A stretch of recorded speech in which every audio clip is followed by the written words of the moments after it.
The Traffic Directorate is asking for stricter rules when it comes to traffic management, and they're asking to have a magistrate that is only assigned to traffic offenses, so that you and I or any other road user that does not follow traffic regulations and laws can be brought to book. Now they're pushing for our introduction of breathalyzers and also stricter laws and rules when it comes to traffic, which begs for the question, what kind of road user are you? You see, there is a 7.4% increase in the number of road crashes in the country, and if you're one of the contributors, maybe this is the time for you to rethink and think about the effects of reckless driving, of overspeeding, of driving DMCs, and many other traffic offenses. But also, still in the other updates, Deputy Chief Justice Flavian Zeija said they need psychosocial support for the judiciary officers that deal with sex-related offenses. He did mention that one of the cases that stood out for him over the years is when a 4-year-old that had been molested was brought to him, and as the evidence was being presented, he couldn't hold his tears because this 4-year-old child had lost their uterus. Their uterus had to be taken out because someone had raped them. Now, he did mention that this child was, of course, happy in the court at the time she was presented, but she didn't know the long-term effects of what had been done to her. So she said for the magistrates and the judges that handle such cases, there is need for psychosocial support because the cases they listen to, the evidence they listen to is rather very depressing. I don't know what you think about that, but I think yes, they need the psychosocial support, and more needs to be said when it comes to sexual related offenses. But it's a beautiful day. It's a beautiful Tuesday morning. I hope that your day is wonderful. I hope that you're ready to start and attack the day. Right next to me is Julie F. Nantaba Mosisi, and my name is Olive Monica Najuma. Right in Studio B is Robert Chirabo Nyonyintono. Welcome aboard. Let's do this. Good morning, Julie. Good morning, Olive. You look amazing. Thank you. Thank you. How are you? I am well, thank you. How was the night? Short, very hot. I know. Wow, I looked at the weather forecast and it's going to be a hot week in the degrees of 36 degrees. And this high temperature has actually seen the glaciers of Mount Rwenzori, melting day by day, and the statistics are really scary. But good morning to you, viewer. Good morning, Uncle Bob on the other side in Studio B. And allow me just to tell you that on this 25th day of February, we have 4 goals. You on that side, myself and the rest of the team here have 4 goals. And number 1 is to forget the past and focus on what's ahead of you. Number 2 is to win. Number 3 is to win. And number 4 is to win. I like those 4 goals. I love them. We have no choice but to win. Yes. But looking at what stood out for me in the past 24 hours, it's the fact that yesterday the Uganda World Bank report was released. And for me, my highlight really was the fact that investing in early childhood education is actually to immensely transform human capital in Uganda. What a long-term and yet most beneficial impact for the nation of Uganda. So I'm definitely looking forward to that, and I will be telling you more of that report when it comes to GMU business. Well, that's one reason to stick around if you didn't have any other. But let's go to Studio B and check on Mr. Nyonyintono. Good morning. Oh, good morning, beautiful ladies on the team. How are you? I'm fine, and of course I can see through the week. This is going to be a very good week, I must say. This is going to be a very good week. Your inspiration. Yeah, it's going to be a very good week. The story that stood out for me, you guys, Ugandans, let's get serious. Now, Chotera is battling a surging cases of Mpox. So far, they have registered 17 cases and 2 deaths. one a baby of 1.5 years, and also a mobile money vendor these two succumbed to Mpox. But out of the 17 cases, a majority of these are women, and 50% of these are sex workers. Now, we all know that a sex worker has capacity to spread so many, because we had a case that was fully investigated in Kawempe division. It was discovered that only one sex worker passed on Mpox to 40 men. Wow. Now, each of these men, if they had a family, and by any chance those in their families contracted Mpox, now you can see why it is. So government is saying, and statistics are showing, that the vector now spreading Mpox are sex workers. Please, please, for now, desist from these ladies overnight, because we need these cases to reduce. And in Kampala, I think now it has become a silent issue. But believe you me, even in Kampala, there are so many cases of sex workers that have recovered. I want to use recovered. That you meet and you see those, that have recovered from Mpox, and many that are still spreading Mpox. So it is with us, it is real. Stop doubting. Be careful. Let's have the SOPs so that we safeguard ourselves from Mpox. Don't take it to your family. Don't go there. Now, Robert, just for clarification to the viewer, is Mpox sexually transmitted? Or, if you don't mind, please let us know, how does one get infected with? One, Mpox, according to the doctors I've spoken with, through sexual intercourse. It is most spread there. Why? Because the bodies are so intact, and the fluids of the person who is infected contain what we call it, that fluid. There is already Mpox in it. So the fluids like sweat, because Mpox is about contact. Yes. Body contact.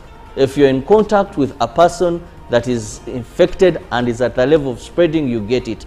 Actually, one of the doctors said that if we can follow the SOPs we used during COVID, we can fight, like social distancing, avoiding crowded places, and I'm told, these medics can clarify, that where you get the rashes first is where you contacted Mpox. For example, if it's through the hands, it was a handshake. But most of those that get it through sex, it begins with the affected parts. Okay. That's why one of the doctors was saying that the first incidents we saw were women who are coming, and these had, so the rush begins. If you got it through the hand here, maybe rubbing a shoulder, still you will get it from there. A hug, maybe somewhere in the face, so it has that incident. So it begins from the point of contact. Of contact, okay. Yes. Well, Robert, please take us through the local news. Let's see what we have gathered for our viewers today. We'll begin with what you started with, the danger coming to people who violate traffic regulations. Now, the Police Directorate of Traffic and Road Safety intends to engage the judiciary to have a dedicated magistrate for traffic offences. The court advocated for will be responsible for handling errant motorists by subjecting them to custodian sentences.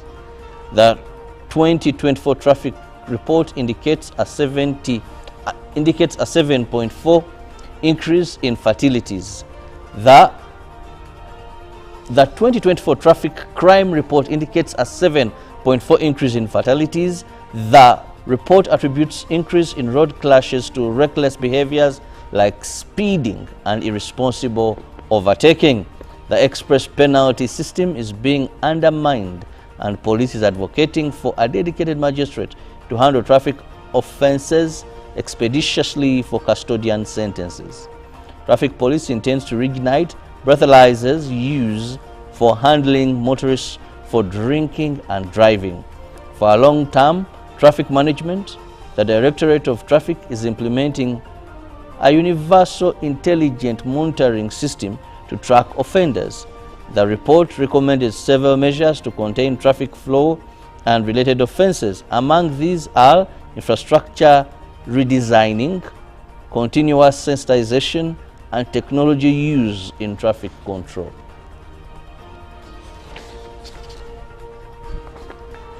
Relatedly, the Police Directorate of Crime Investigation has attributed limited evidence to the existing case backlog as per the released 2024 crime report.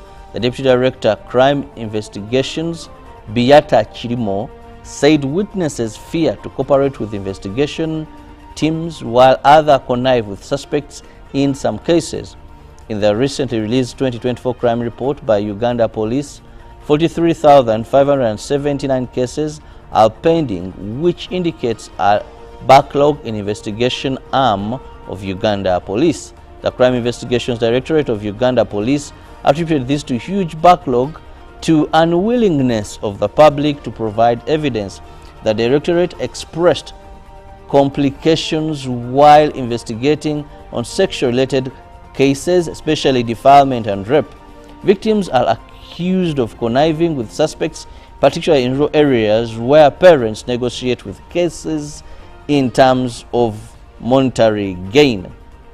The police investigation team has unpacked economic and corruption crimes, which primarily are syndicated through money laundering and embezzlement of government funds. At least cases worth 1.8 trillion shillings were reported for investigations by the Directorate. These include financial cases from the public and private sector. Through the sub-county policing model, police intends to leverage on proximity and enhance community policing to expedite investigations and reduce crime rate. The crime report of 2024 indicates crime rate decrease by 4.1 compared to that of 2023. Still on the local scene, Robert Kyagulanyi Ssentamu, the president of the National Unity Platform, NUP, has called on all party members to rally behind Council Luyimba's Narukora in the upcoming Kawempe North by-election.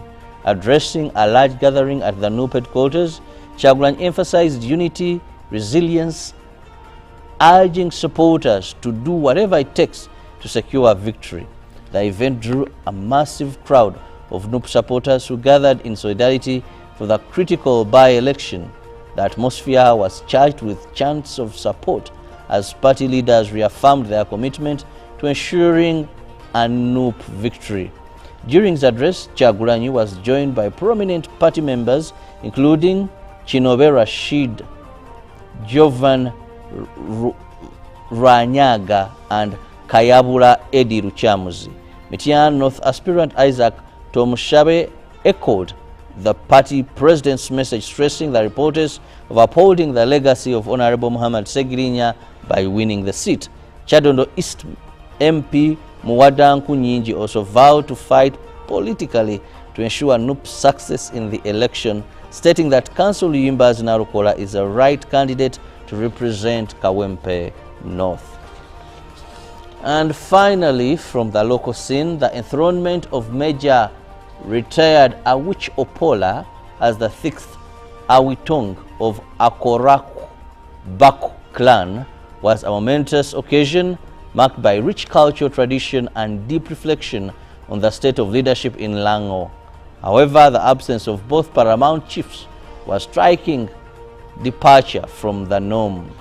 The Lango region remains divided into two factions, the Lango Cultural Federation and the Lango Cultural Institution, each claiming legitimate authority under separate paramount chiefs.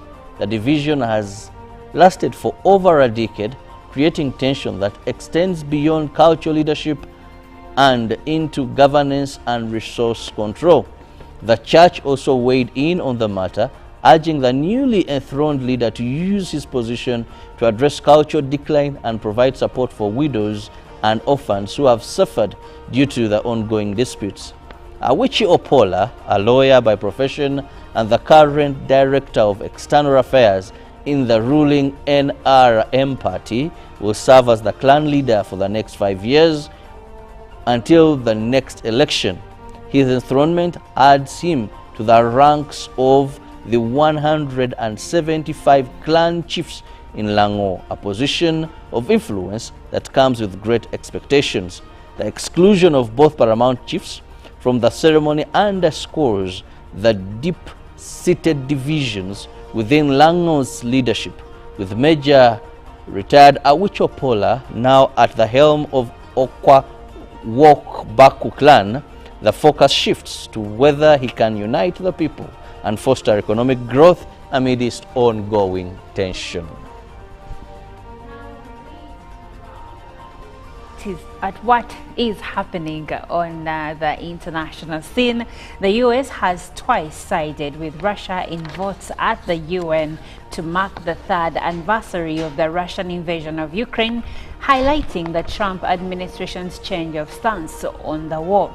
First, the two countries opposed the European drafted resolution condemning Moscow's actions and supporting Ukraine's territorial integrity, which was passed by the UN General Assembly in New York.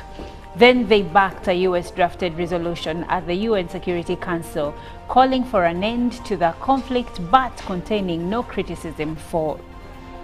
The Security Council resolution was passed, but the two key US allies, the UK and France, abstained in the vote after their attempts to amend the wording were vetoed. The competing resolutions were tabled as French President Emmanuel Macron visited President Donald Trump at the White House in an attempt to address their sharp differences over the war. On Thursday, Prime Minister Sir Keir Starmer will likewise visit the new American leader. Trump's White House has appended the transatlantic alliance, carrying favor with Moscow and casting doubt on America's long-term commitment to European security. That rift was laid bare on the floor of the 193-member UNGA on Monday as US diplomats pushed their limited resolution mourning the loss of life during the Russia-Ukraine conflict and calling for a swift end to it. Now moving on, Pope shows slight improvement but remains in critical condition. This according to the Vatican. Pope Francis is showing slight improvement but is still in critical condition, the Vatican said in an update on Monday, adding that his mild kidney is concerning. The clinical conditions of the Holy Father, although critical, show a slight improvement. Even today, there were no episodes of asthmatic respiratory crises. Some laboratory tests have improved, this statement went on to say. The Vatican added that Francis's mild kidney issues first announced on Sunday do not cause concern and that his oxygen therapy continues with slightly reduced flows and percentage of oxygen.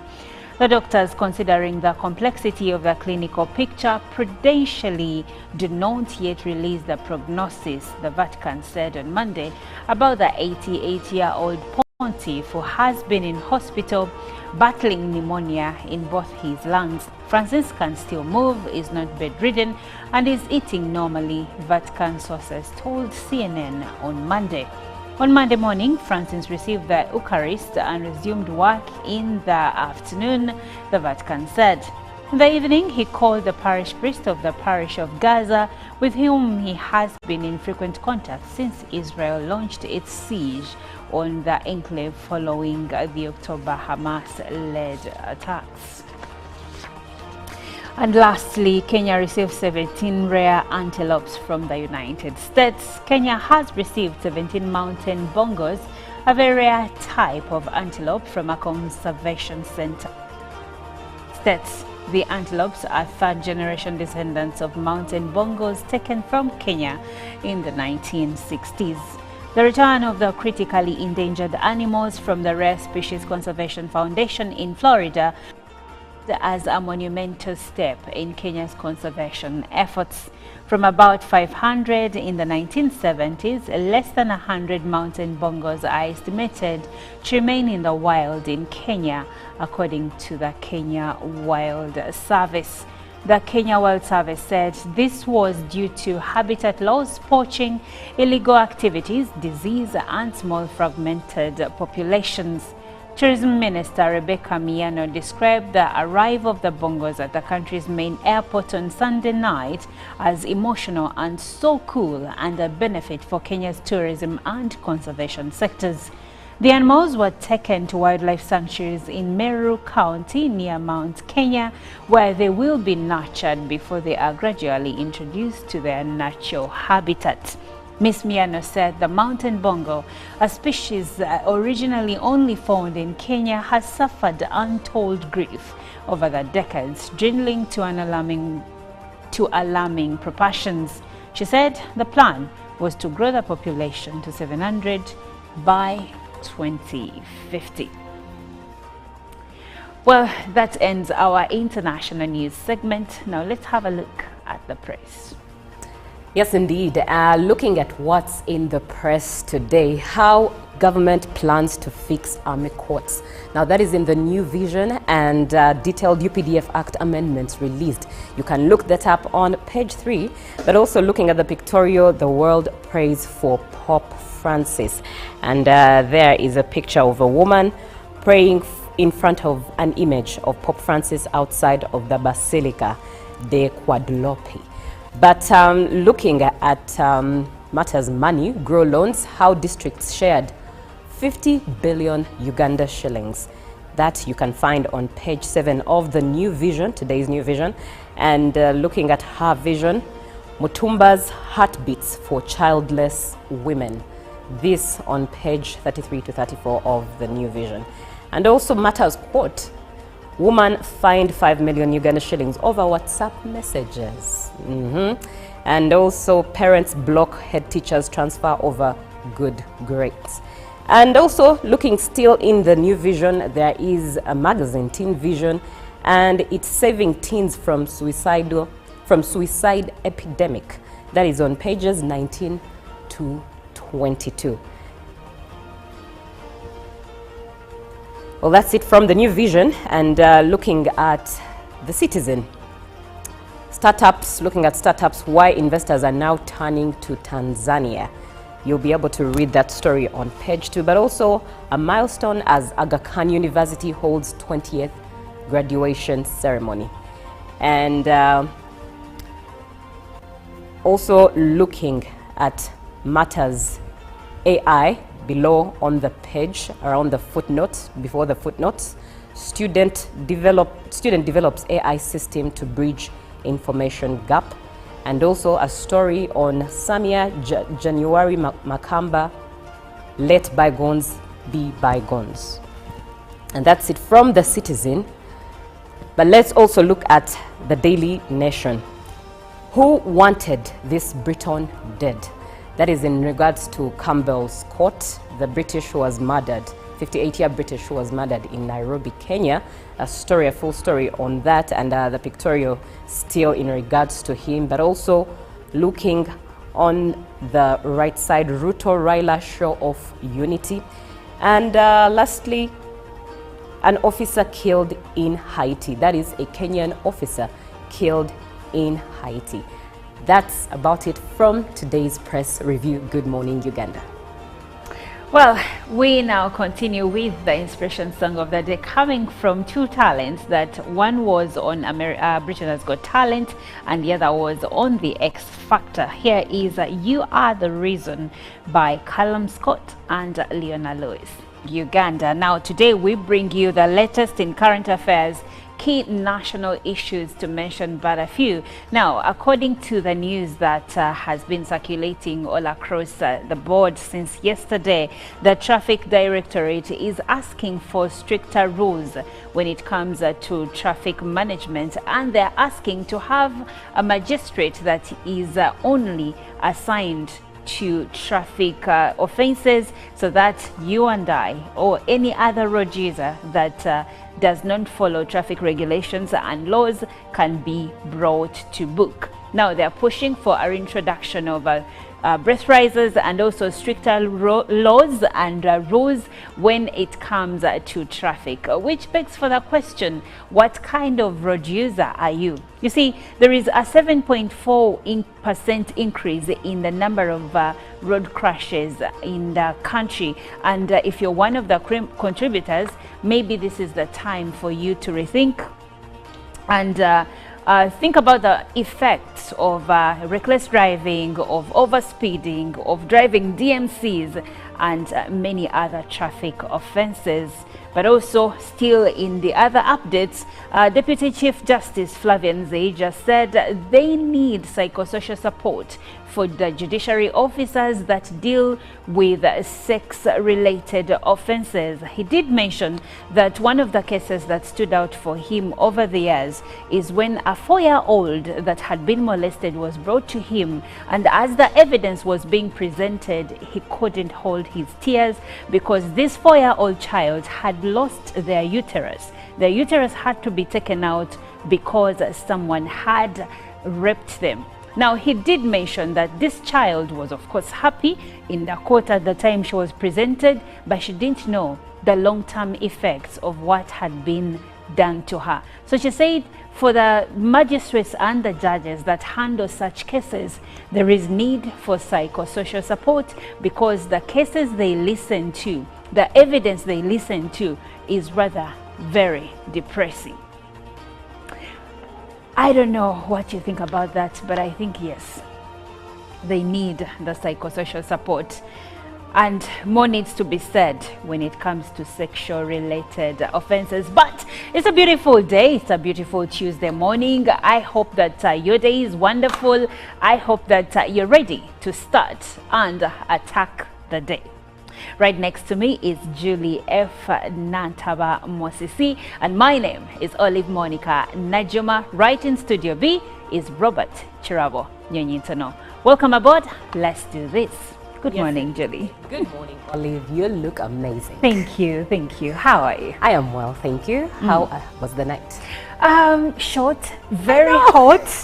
I know. Wow, I looked at the weather forecast and it's going to be a hot week in the degrees of 36 degrees. And this high temperature has actually seen the glaciers of Mount Rwenzori, melting day by day, and the statistics are really, really scary. But good morning to you, viewer. Good morning, Uncle Bob on the other side. Kampala. This is Good Morning Uganda. Pick of the day on UBC.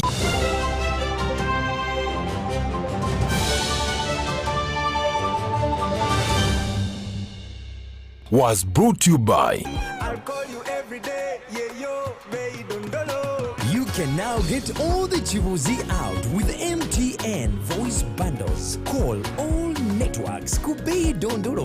Buy a 25-minute voice bundle for only 1,000. Or buy any daily voice bundle of your choice. Dial *100 *21 hash and select daily, or use the My MTN app. When we talk together, we are unstoppable.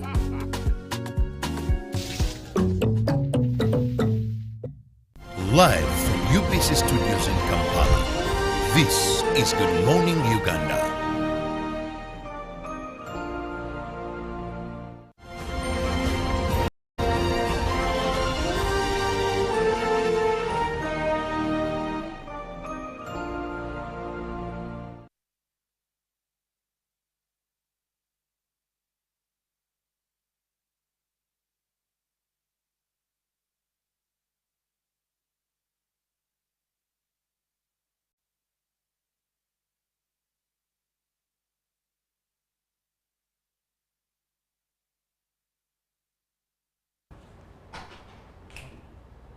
Well, thank you so much for sticking with us. My name is Olive Monica Najuma here on Good Morning Uganda. With me is Robert Chirabo Nyonyintono and Julie F. Nantaba Mosisi. Now, together we get into a newsreel and have individual perspectives on an issue of discussion today. Now, the Ugandan government is in the final stages of rolling out digital skilling programs in refugee camps to enhance enhance economic opportunities for displaced communities. This is according to officials. Now, when you look at the refugee problem in the country, it is known that Uganda on the African continent is the biggest recipient of refugees in the continent, and many of the refugees that we have in the country come from, majority come from South Sudan, but we also have refugees that have come into the country because of different issues and insecurity in the Democratic Republic of Congo. We have a few from Somalia, Eritrea, Ethiopia, and to mention but a few, majority though are from South Sudan. Now, looking at that, and now the whole rolling out of a digital skilling program, one wonders to what end and why are we doing this? Well, the program is part of the Uganda Digital Accelerated Project by the ICT Ministry. So there is a lot of work being done, and it's being done in the realm of Ugandans, but also to ensure that refugees are not left behind. Before we get into the conversation on the product, the program of the digital accelerated program, let's have a look first of all at the refugee problem in the country. Now, here is where I would invite in Robert Chirabo. Robert, first of all, paint a picture for us regarding the refugee problem in the country. How many refugees do we receive, maybe monthly, yearly, and of course, what are the numbers we are looking at in total of the refugees that are currently residing in Uganda? Well, thank you so much, Olive. When you talk about the issue of the refugees, like you rightly said in the beginning, that when we are at the global level, we are among the top 5. To be more specific, we are ranked number 3 in the world of countries that have the highest number of refugees. When you come to Africa, no one beats us. Now, we are positioned and surrounded by a number of countries that are having conflicts, but even those that are far beyond us. When you talk about Uganda, you're going to find Eritreans who are here as refugees. You're going to find Somalis who are here as refugees. You're going to find Congolese who are here as refugees. You're going to find some Rwandese who didn't go back but came as refugees and are here and are in some of these settlements as well. So you're going to find South Sudanese. Now, we have the highest number, over 1.4 million refugees are in Uganda. And that is a very big number to say. But also, we cannot look at how much come in a month. Reason being, whenever we have any unrest, there was a time when daily we had 200 refugees come to Uganda. 200,000. No, daily 200. And these were coming from DRC. Then we went to 500 a day being registered. So whenever our partners, our neighbors, and also DRC for a long time has been feeding us with a number of refugees. So whenever you hear there is war, they are taking this part, the M23, many have been running all the way to Uganda. And how big the problem is, we have what we call refugees in settlements. Now these are in camps, land that has been gazetted by government to be a refugee settlement, say the Chakas and all that. But you also have what we call urban refugees. Now these are people you're finding in communities where we stay. They rent houses, they do some businesses to some level. Others, you don't know what they do. But they're able to eat, they're able to drink, they're able to pay rent and live a fair life in one way or the other. Now, urban and those in settlements are the types of refugees we have. But how big the problem is, yes, those are statistics, but also the competition of resources is so much. Both where we have camps, because we have a very good refugee policy that allows refugees, except participating in elections, but they have the same rights or becoming Ugandans, because you can't participate in an election when you're not a Ugandan. But it gives them right to work. In camps, refugees are given land to cultivate and to put on their shelter. Away from those are not in camps, so there's so much competing for the scarce resources that we have. refugees come in an area and rent shoots up. People will tell you, Bakongo basasula mu budde. They don't have the techniques of Ugandans, extend more time. In the other side, wherever there is a camp, remember this was once land that people were using. Now it is gazetted into a settlement, and the refugees are not in isolation. They are staying in communities with other people. So they will compete for the water, the wells there, they will compete for the food in the area, and so much. Okay, thank you, Robert. Now we are looking at government, which is pushing and rolling out a digital accelerated program in refugee camps. This is they say that this is partly to empower the refugees so that they can be able to financially enrich themselves. But other reasons will be given as we move along with the program. Now, you can share your views on this. The WhatsApp number is 0709602592. Now, Julie, coming to you. Let's have a look at the entire initiative by the government. In your personal opinion, please provide an overview of the digital skilling programs that are being planned by the government and why. Well, even before I go to that, allow me, something crossed my mind as Robert was reading, a bit of the effect that refugees have on Ugandans. And one of the things I thought was, is it that our motto as a country, for God and my country, plays into our kindness of just allowing the whole refugee program be a part of our nation just as a gender, but also looking into the effect, the direct effect of having refugees in our communities. As Robert mentioned, there is the problem of them property owners pairing how much a Ugandan can pay and how much a Congolese or Sudanese pays, and then before you know it, a Ugandan is denied the service of a house in preference to a Congolese or Sudanese. But also I'm looking even at the behaviors in community. There are behaviors in community. You find that Ugandans are naturally friendly people, Ugandans are naturally outgoing peoples, and refugees tend to act a certain way in regards to character and manners. And this is just to bring the point home, but also looking at the depth of statistics, building on this, looking at the depth of the statistics that Robert slightly shared on. The total refugee and asylum seeker population in Uganda, according to the Office of the Prime Minister, and this was as of 31st of January this year, is 1,810,646 asylum seekers and refugees in total. And then the total number of refugees, those given the refugee status alone in the country, according to the Prime Minister's office, this is 1,772,707 refugees as of 31st January. And then total asylum seekers, the total is up to 37,939.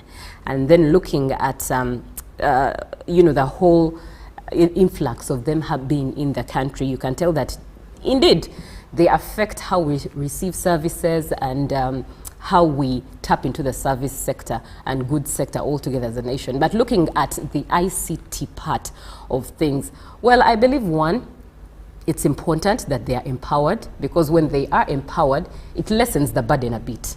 It lessens the burden a bit in regards to how services are accessed, especially with the competition between refugees and Ugandans. Sometimes it even brings bad blood. If you are on ground, you can tell there's a bit of bad blood between Ugandan citizens and these refugees. So this whole ICT initiative being a thing that government is looking into for refugees, I trust it will lessen, it will release a bit of a burden that is really pressing Ugandans.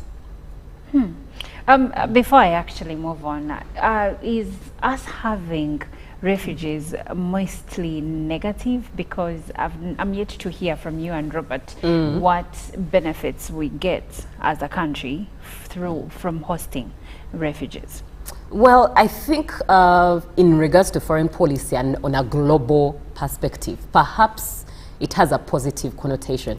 But if it comes to experience, muntu wa bulijjo, in regards to accessing services, in regards to day-to-day life in the community, there is a bit of a burden. there is a bit of a burden. You can tell from just character. Our character as Ugandans, our ethical nature as Ugandans, it's so different. If you experience people from other countries, you get to tell that... Are we not just being biased? I don't think so. Really? I don't think so. Sometimes from experience, at least from person to person experience, you realize that Ugandans are very bubbly, very friendly. They want to engage, and non-Ugandans try to distance themselves. I don't know if it's in regards to language barrier, or maybe it's foreign. It's a foreign land, so they do not know how to engage. But also, if we speak in regards to engaging, I know there are communities that purpose to reach out to them and try to speak their language, even if it's not that fluent, but try to pull them in to be a part of the Ugandan community and whatever Ugandan activity. But you can tell that it's quite a problem. People don't know how to relate with each other. I remember during the COVID season where I got my COVID jabs from, there were Ugandans, there were Somalis, there were Eritreans, Ethiopians, but you could feel in the room that there was a bit of heat. Everyone trying to compete for the queues of getting the jabs, but Somalis, for example, just overtake you and it's okay. There was no politeness at that. But I've been in spaces where Ugandans were also non-polite. Yes, I'm just that's trying true. to see if we are not just being biased. Yeah. And I'm not saying you're 100% wrong, because on the communities where we have the refugee camps, there is a competition for resources. Like, there is not enough space in the local schools there. And then when it comes to things like food, there is competition for the same. So it strains the communities. And of course, the rent issue that you and Robert shared, where landlords would prefer refugees. But then if you're to look at it from the perspective, for instance, of the landlords and business owners, they're making a killing. It makes sense. Not all it does make sense. Yes. But of course, business-wise, it makes a lot of sense. Exactly. You have to think about it objectively. But to the muntu wawansi, it still doesn't make sense, because I'm a Ugandan. Why should I struggle? Yet, why should I be considered less for being in my country? Okay.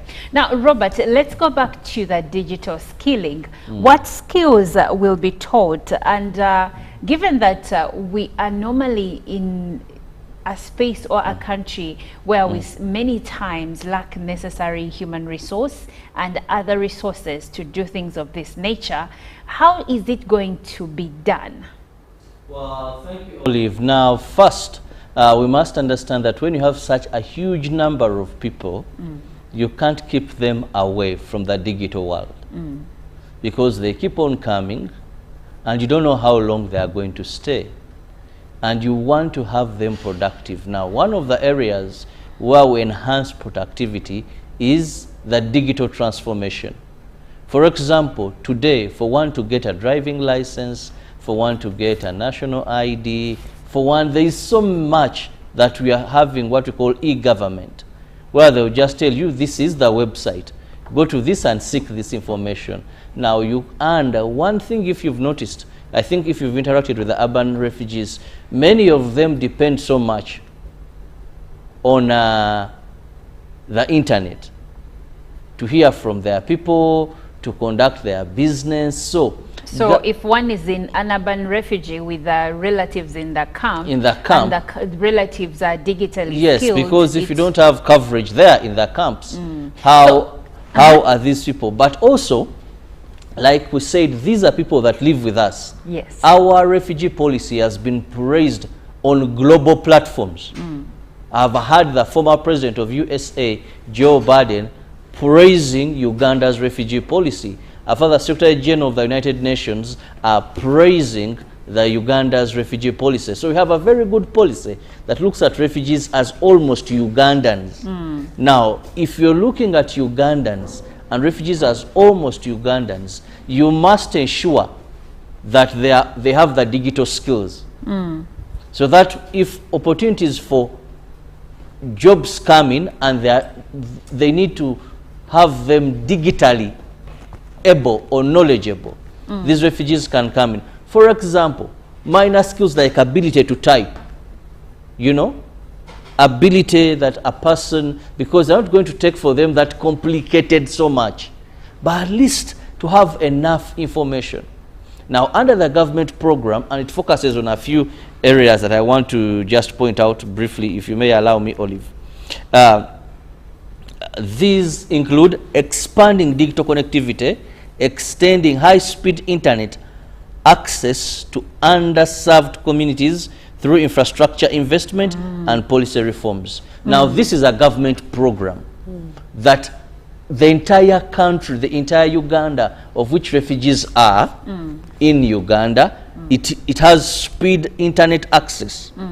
Now, it goes ahead to look at enhancing government services for resilience, climate adaptation, and economic recovery through enabling digital transformation. That, for example, if you're going to communicate anything, today, I don't know if you have attended a conference, something, and people are just telling you, follow this link. Scan this code. Scan this code. Yes. You know, NGOs, any communication today, it is done through the internet.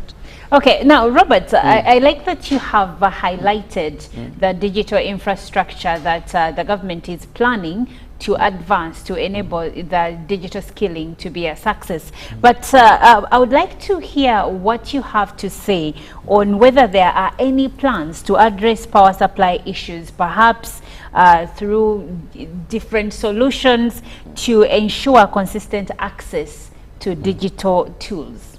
Well, I must say in the last 10 years, we've seen a number of transformation dams, mini dams being opened. But now when it comes to power supply, I must say I'm a bit worried. Remember, Umeme is winding up.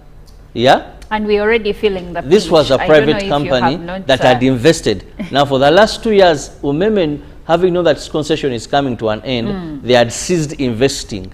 Now, we believe the government arm, which is the Uganda Electricity Distribution Company Limited, UDCL, that is going to take over Umeme, because come 1st April, Umeme will totally have packed and 100% handed everything to the government of Uganda. Now, I'm not so very sure, but I believe that even UDCL will do a competent job as far as rural electrification is concerned, because we must also recall that government has that aim of ensuring that the entire country is connected to the electricity grid, but it has challenges as well. Now, we had an investor who looks at, if I put money here, will I recoup the money? Well, thank you, Robert, for your perspective, and I'll take that as your parting remark. Now, Julie, coming back to you, in your remark, tell us about the challenges that you think may be there in rolling out of the program, but how they can be resolved. I think for me, one that stands out is language barrier. Language barrier, that cannot be beaten. Yes, this is to bridge the gap as Uganda runs at a faster speed in regards to digital growth. But language barrier could hinder the speed at which Uganda wants to run in regards to engaging refugees to be a part of that speed as fast as possible. And I hope that the digital program also has plans of having translations in one, Google translations and whatsoever, to help refugees catch up at the speed at which Uganda plans to catch up with the global village. Okay, thank you so much, Julie, and thank you so much, Shirabo. Now, Leah says, how far, first of all, have the locals been skilled with the program? And she continues to say, refugees are there and they will always be. Let the government first skill the locals to better their finances. So basically, Leah is saying, are the locals as well equipped and digitally skilled before you run off and that's a food for thought, though. That's a food for thought. Yeah, food for thought. They're going to skill them. No worry, the program looks at skilling them. The skills they don't have, they'll have them. Under the program. It's not only extending the internet coverage there. So Leah's argument is with the locals, the citizens of Uganda. This is and there are chances that they will be left behind. Because the accelerated program, Robert, is for all Ugandans, but now we are also looking at involving and including refugees. So Leah's question and argument is, can we start by skilling the locals, and then we can look at the refugees. I think there is something there, but that's Perhaps something the I'll leave locals you will to help train. I'll leave you to ponder on that because we've run out of time. But Good Morning Uganda continues. Up next is Good Morning Uganda Tourism Express with Lucky Zakia, and later on Julie will be coming back with Good Morning Uganda Business.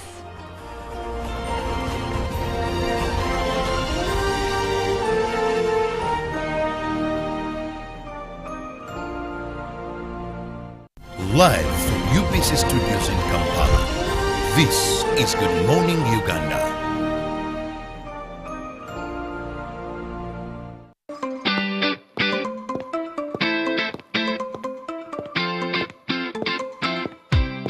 International Women's Day is celebrated annually on 8th March. It is a time to reflect on progress made, to call for change, and to celebrate acts of courage and determination play by women. On Saturday, 8th March, Uganda will join the rest of the world to commemorate International Women's Day. The national celebrations will be held in Changwanzi district under the theme Accelerate Action for Gender Equality. The President of the Republic of Uganda, Yoweri Kaguta Museveni, will be the chief guest. Join us for the live broadcast to witness outstanding women receive medals in recognition of their achievements and contributions to the country. Happy Women's Day. Juko. Yo. Check the shopping, man. What's your secret? Haven't you heard of the Parish Development Model PDM? Yes, I did, but I thought it was just a talk. No, Sebatia. It is real. I and a few friends together formed a circle, accessed money from the PDM, invested in a poultry project, and now things are moving. Juko. I thought I was one of your friends. You are. But you left me behind. I didn't leave you in poverty. What you do, just visit your LC2 chairperson and your parish chief and start the process of economic transformation. Just like that. The Parish Development Model is an initiative from the government of Uganda through the Ministry of Local Government designed to transform all lives of Ugandans for the better. PDM, my parish, my development, my life. Live from UBC Studios in Kampala, this is Good Morning Uganda.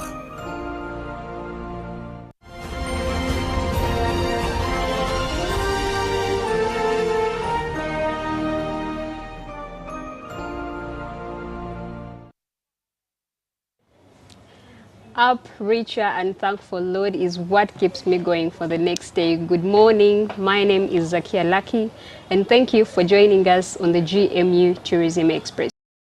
For those that have been following us, we've been doing culinary tourism. We've discussed so many segments under this particular topic, and we've discussed food hygiene, food presentation, food preparation. Some of you have gone with us to the kitchen and seen how these foods are aligned, washed, and cooked, and also hospitality. But today we are diving into flavors of Ugandan foods. But before we get into that, it has been inspired by the comments on our social media platforms, and this is coming from Ankole Queen 19, asking, we want local foods added onto the menu. So today we'll be bringing you that, but before we get into that, we have a meal that has been prepared, and mostly when I go out with friends, some of us order local foods and others order fast foods. And I've been wondering why. So I would like to hear from you. I'll also be sharing my experience. And these foods have been made at Food Plats. I have the chef right next to me. He will be introducing himself to us.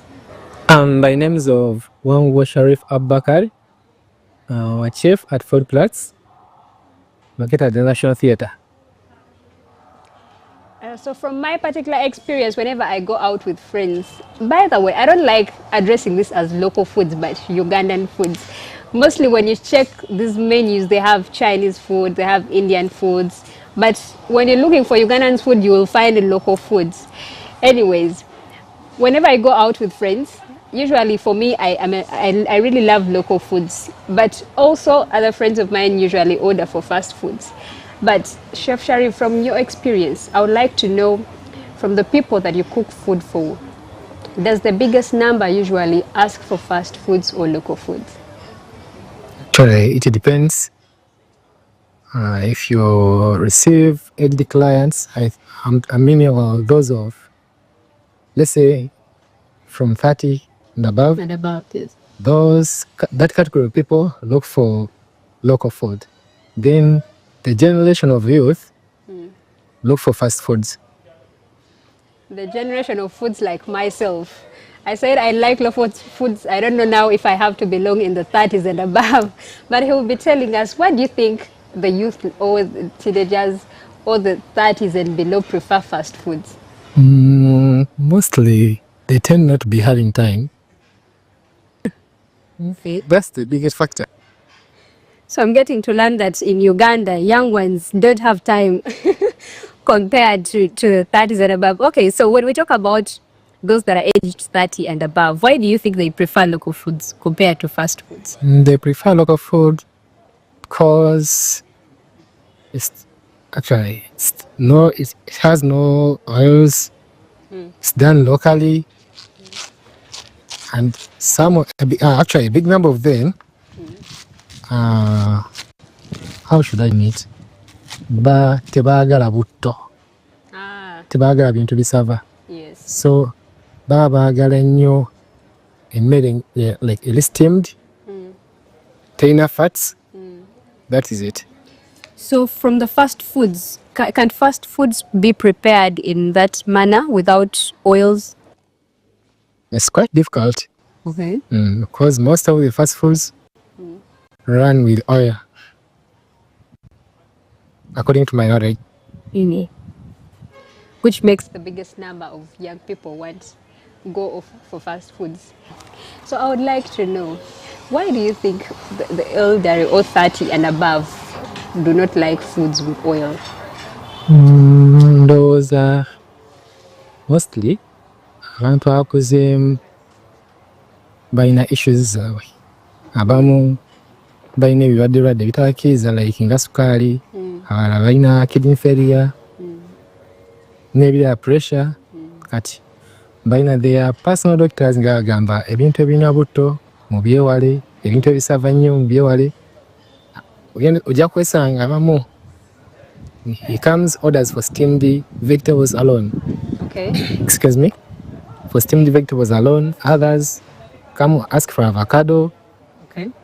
Bwekityo nga ayagala steamed food, ayagala local food, nga tayagala kintu kyonna concerning oil. And when we go back to this age, the 30s and below, why do you think they prefer fast foods? You earlier talked about they don't have time. Do you think they also have preferences besides time as to why they would prefer these fast foods? Through personal experience, kino kyange nze tolina bwonteekerawo lumonde nti lumonde wuuyo lya. Okay. Ne muwogo sigamba nti sibirya naye si mmere yange. Okay. Era nina abanfaanana gye bali bangi. Akawunga ako ife tumanyi nti kabakadde. So and there is a tendency nina wenakalabako nti maama ffe abasajja twava bakola bye baagala ne bongeezaako ne bagamba nti these days nga tonnalya mmere osooka kupostinga. How will you post akawunga? Personally, I'm a fan of local foods, or Ugandan foods, like I said. And I have the pride while posting these foods. But when we go back to what you mentioned in Yosimele Yangi, what could be the reason behind that?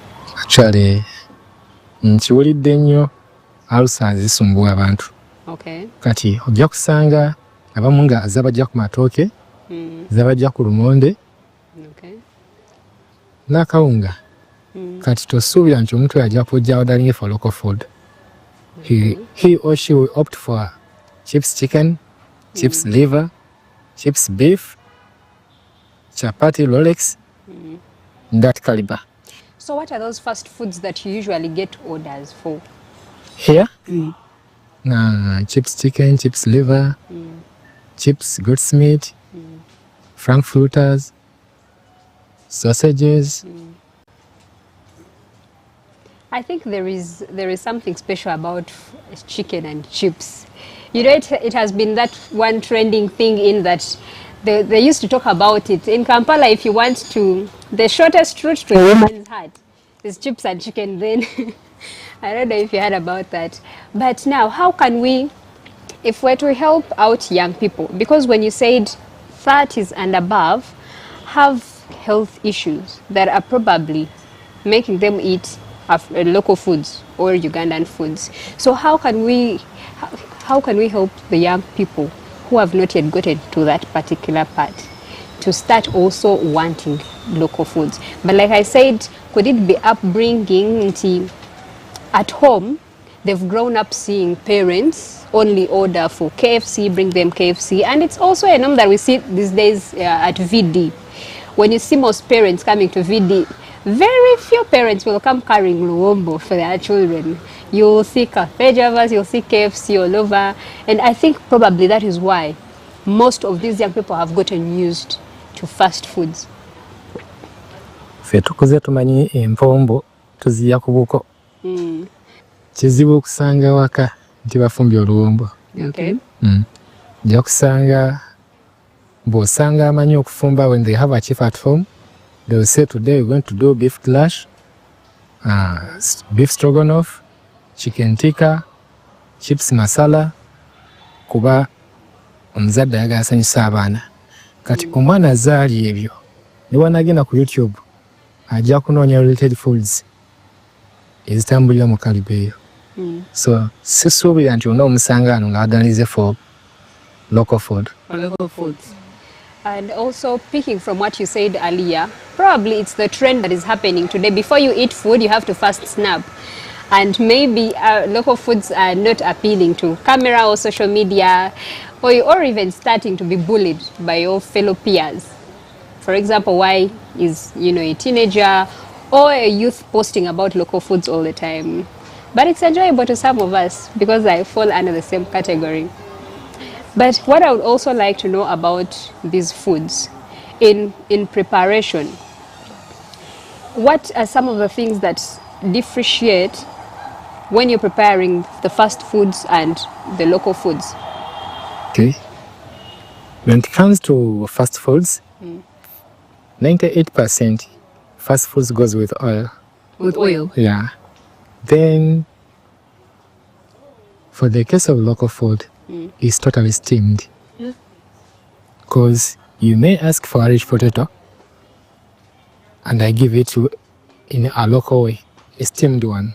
Okay. But still I can give it to you as a fly or as a wedge or a slice. That means I've deep fried it. So enjawulo weeri. Yes. You see. And when we get back to now the tasting, do you think fast foods taste different from local foods or the Ugandan foods? Yeah, they taste differently. So what could be about the tasting differently? What is that thing that brings out both foods different? Because I believe in Luombo we'll find chicken. When we come to fast foods, it's chicken. But why is this chicken tasting different from this other chicken in Luombo? Okay, let's talk about that. Nti oluwombo lwo ojja kukalira enkoko. You get the coordinates zogenda okukozesa mu luwombo lwo. Then you put it in olulagala, olusa omulagala, nossa mu saucepan, no steaming, oba no boiling. Okay. It will be steamed. So kinadda ku the other side of fast foods, you may either do a grilled or deep fried. But your deep fry, we know like about 4 to 5 ways of doing it. Naye zonna zonna zitambulira ku butto. Parsley baked potatoes and grilled chicken. It looks really great. But before we get to that, I would like to get your closing remarks about this particular topic. Nandisabye abazadde ewaka gye tuwangalya n'abaana baffe tubayigirize emmere yaffe ennansi tuencouraging ennyo okutambulira ku mmere eno gaziyita emmere nganda. Is it so? Emmere nganda enna Uganda.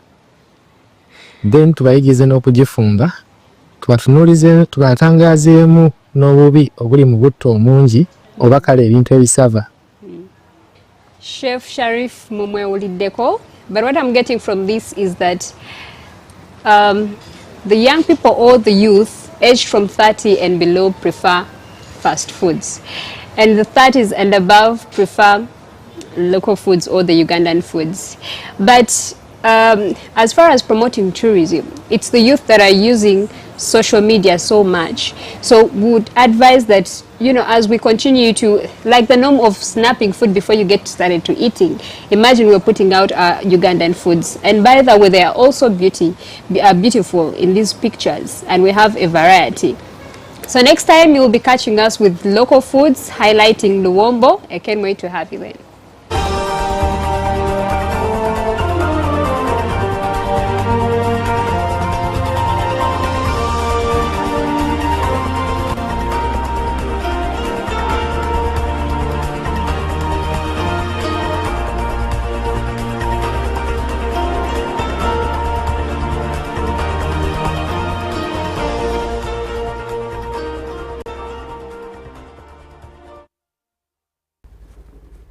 Good morning, Uganda. Thank you, Lucky Zakia, for that beautiful report in regards to food tourism in Uganda. And now we'll look at GMU business. And as we promised earlier, we would take you through the World Bank report in regards to Uganda's economic update.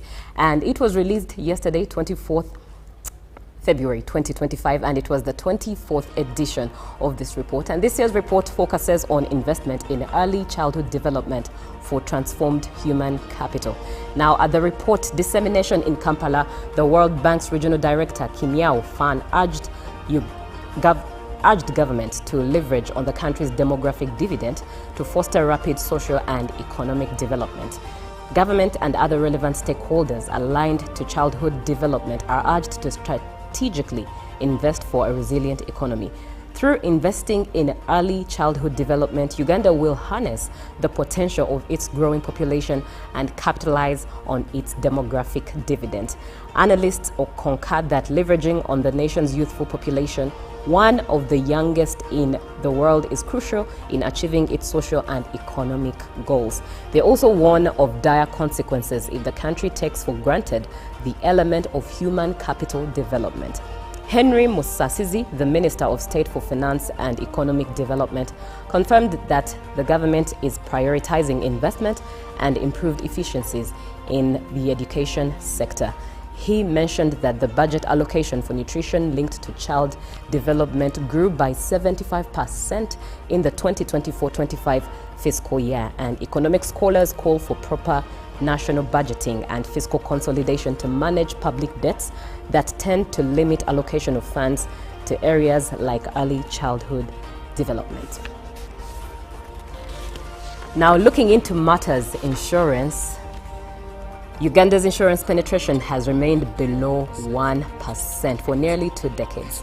Now, this stagnation persists despite economic growth, rising population, and increased sensitization on the benefits of insurance.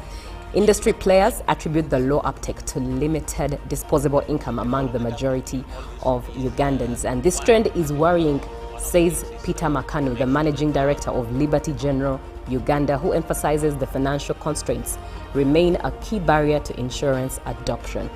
At the launch of LIBA, a new insurance by Liberty Insurance, the government was urged to prioritize economic empowerment.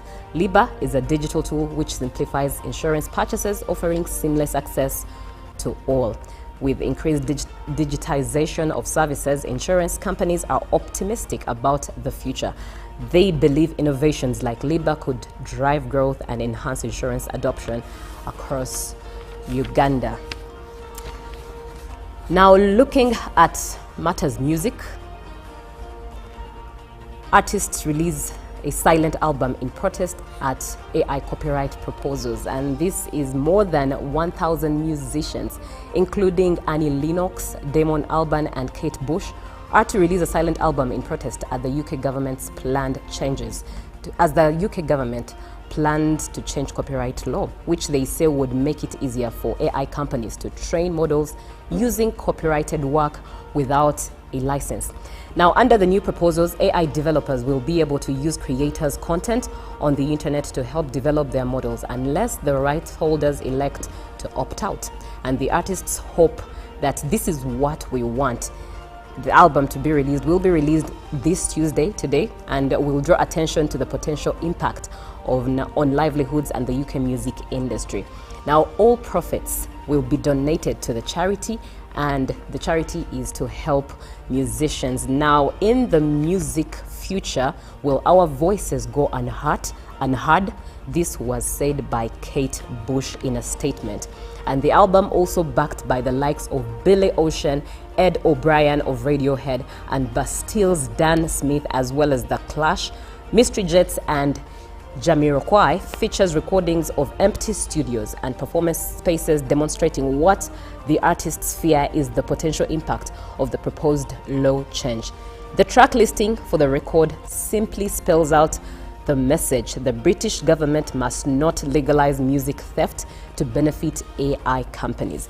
And the government has previously said it aimed to deliver legal certainty through a copyright regime that provided creators with real control and transparency.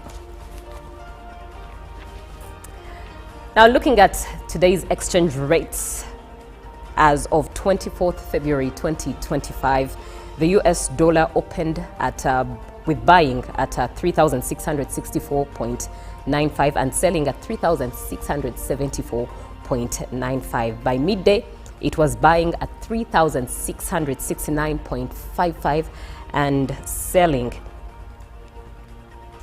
at 3,679.55. Now it closed in at 3,670.05 buying and selling at 3,680.05 at selling. And the pound was buying at 4,652.15 and selling at 4,664.83. The euro was selling at 3,858.69 and selling at 3,869.20. The Kenyan shilling was buying at 28.35 and selling at 28.42. Now, looking at the Tanzanian shilling, it was buying at 1.41 and selling at 1.41 as well. And the South African rand was buying at 200.27 and selling at 200.01. Remember, the exchange rates change 3 times per day. That's it from Good Morning Uganda, the business edition. Good Morning Uganda does continue.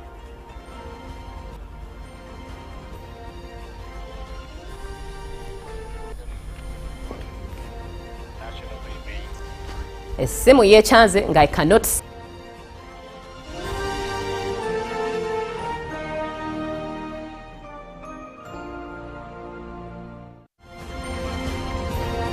Live from UBC Studios in Kampala, this is Good Morning Uganda.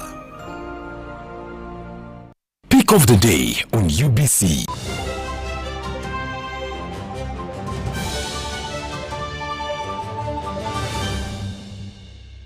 Was brought to you by I'll call you every day, yeah yo, baby dondolo. You can now get all the Chibuzi out with MTN voice bundles. Call all networks Kubei Dondoro.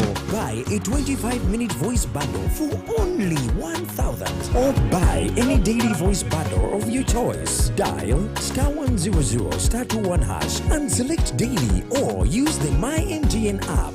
When we talk together, we are unstoppable.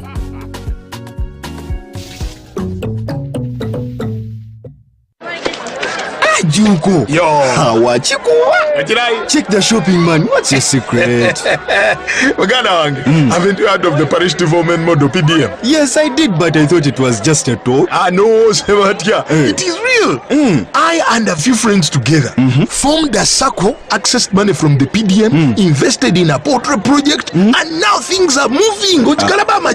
Juko. I thought I was one of your friends. You are. But you left me behind. I didn't leave you in poverty. What you do, just visit your LC2 chairperson and your parish chief and start the process of economic transformation. Just like that. The parish development model is an initiative from the government of Uganda through the Ministry of Local Government designed to transform all lives of Ugandans for the better. PDM, my parish, my development, my life.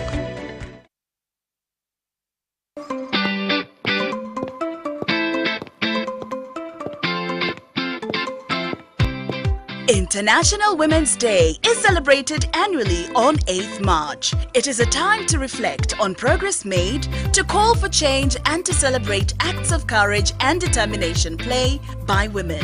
On Saturday, 8th March, Uganda will join the rest of the world to commemorate International Women's Day. The national celebrations will be held in Changwanzi district under the theme Accelerate Action for Gender Equality. The President of the Republic of Uganda, Yoweri Kaguta Museveni, will be the chief guest. Join us for the live broadcast to witness outstanding women receive medals in recognition of their achievements and contributions to the country. Happy Women's Day. In a nation hungry for truth, a world where every story matters, there exists a beacon of trust and reliability. For decades, they've been our voice and our window to the world, holding the mirror of our history. With 4 TV stations and 11 radio channels spanning 27 languages, they stand as guardians of information, defenders of truth. With Maskari Heritage Advantage, they uphold every citizen's right to reliable and free information.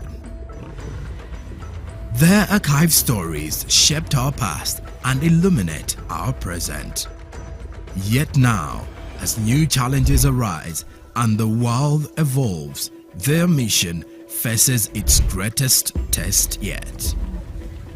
Be part of our journey and let's navigate the unknown, uncover the untold, and safeguard our future together.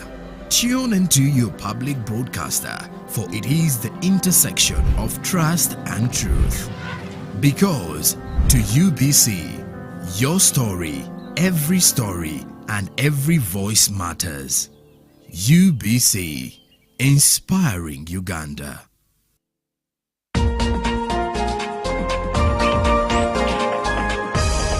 Coming soon on UBC.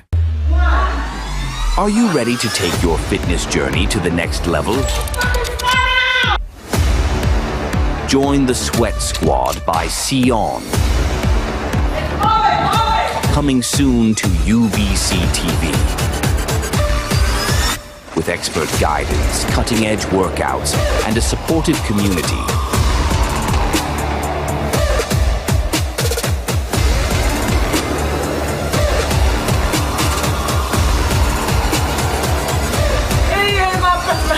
You'll be unstoppable.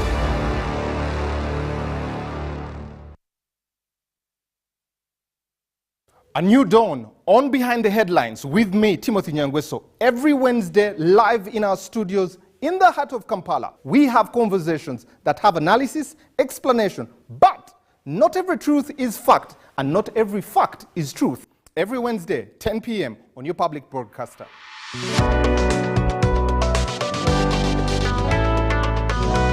All on your public broadcaster, UBC, inspiring Uganda.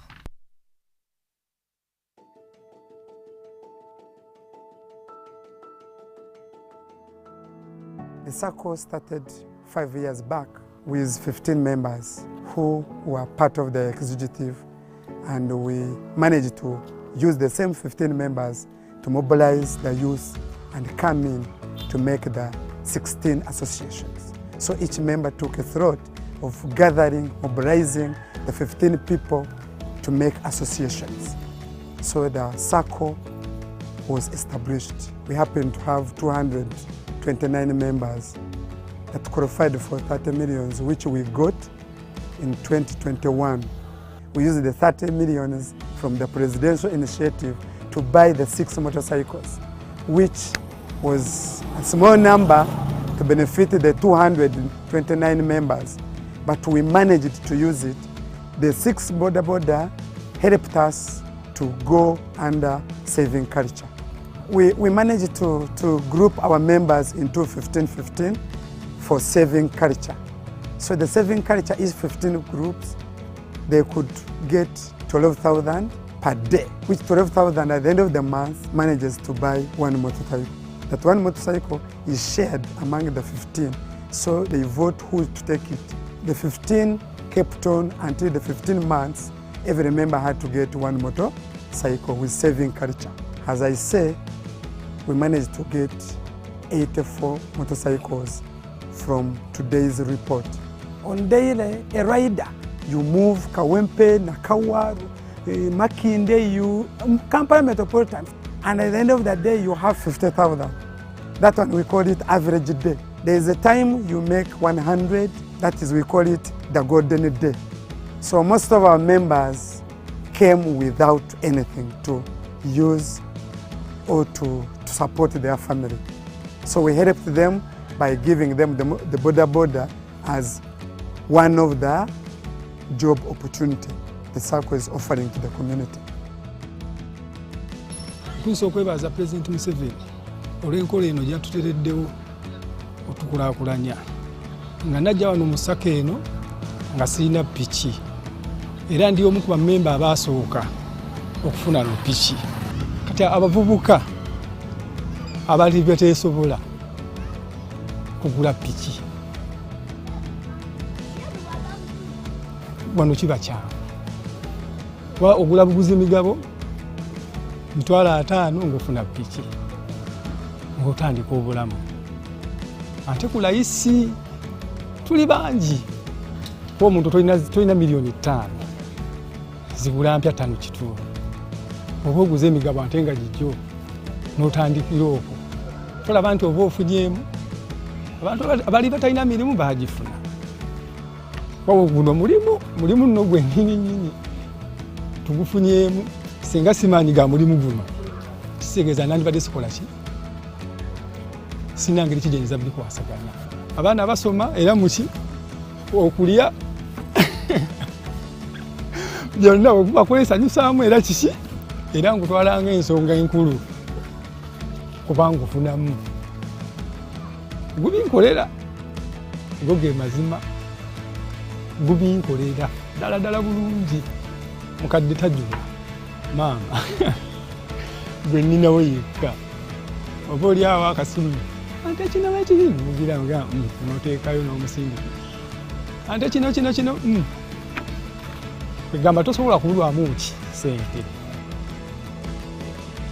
Ebyenfuna byange byali bibi ddala naye mu bbanga ery'emyezi 9 wenfunidde piki obulamu bwakyukira ddala kubanga siganye nakati nkyapangisa naye luli eri nga landiro lyako letandika nga odduka nosanga nga basiirinze nawo naye kati nsobola omusasula nina omukyala n'abaana bendabirira nsobola okubaliisa bulungi nnyo nga embeera etambula era njagala okwebaza omukulembeze w'eggwanga tujjukira nga ffe abavubuka n'atuleetera pulojekiti eno ey'emyoga kuba ne mami wange saazina neenyumirizaamu kuba akubira akasimu n'omuweerezaayo omutwalo oba 2 kuba oba ozirina. Njagala otwala omukisa guno okwebaza omukulembeze w'eggwanga olw'okutulowoozaako nga ffe abavubuka n'atuleetera pulojekiti y'emyoga ne tutandika okufuna ku mirimu ne tufuna ebyokukola. Twabeerangawo nga tulina byakukola tutambula butambuzi nakuzzabuza misango naye kati okuva pulojekiti y'emyoga yajja kati tukola era sente zaffe tuzirabako era olw'okuba nti nasiima nze ng'omuntu nasalawo n'ekifaananyi kya President Museveni kitambuze mu Kampala yonna mwenkolera okubalaga nti President Museveni yantuusizza ku kino kuba nekolera sente zange era nzifuna era nzirabako.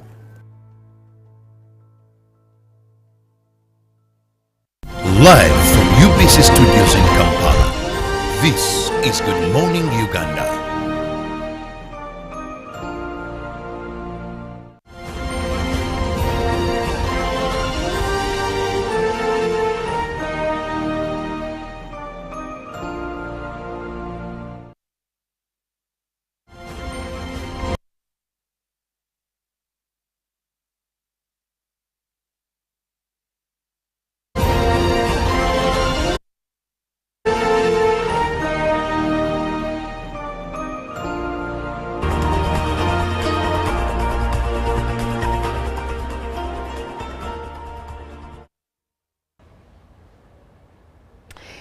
Good morning. I'm Olive Monica Najuma. This is the agenda segment on Good Morning Uganda.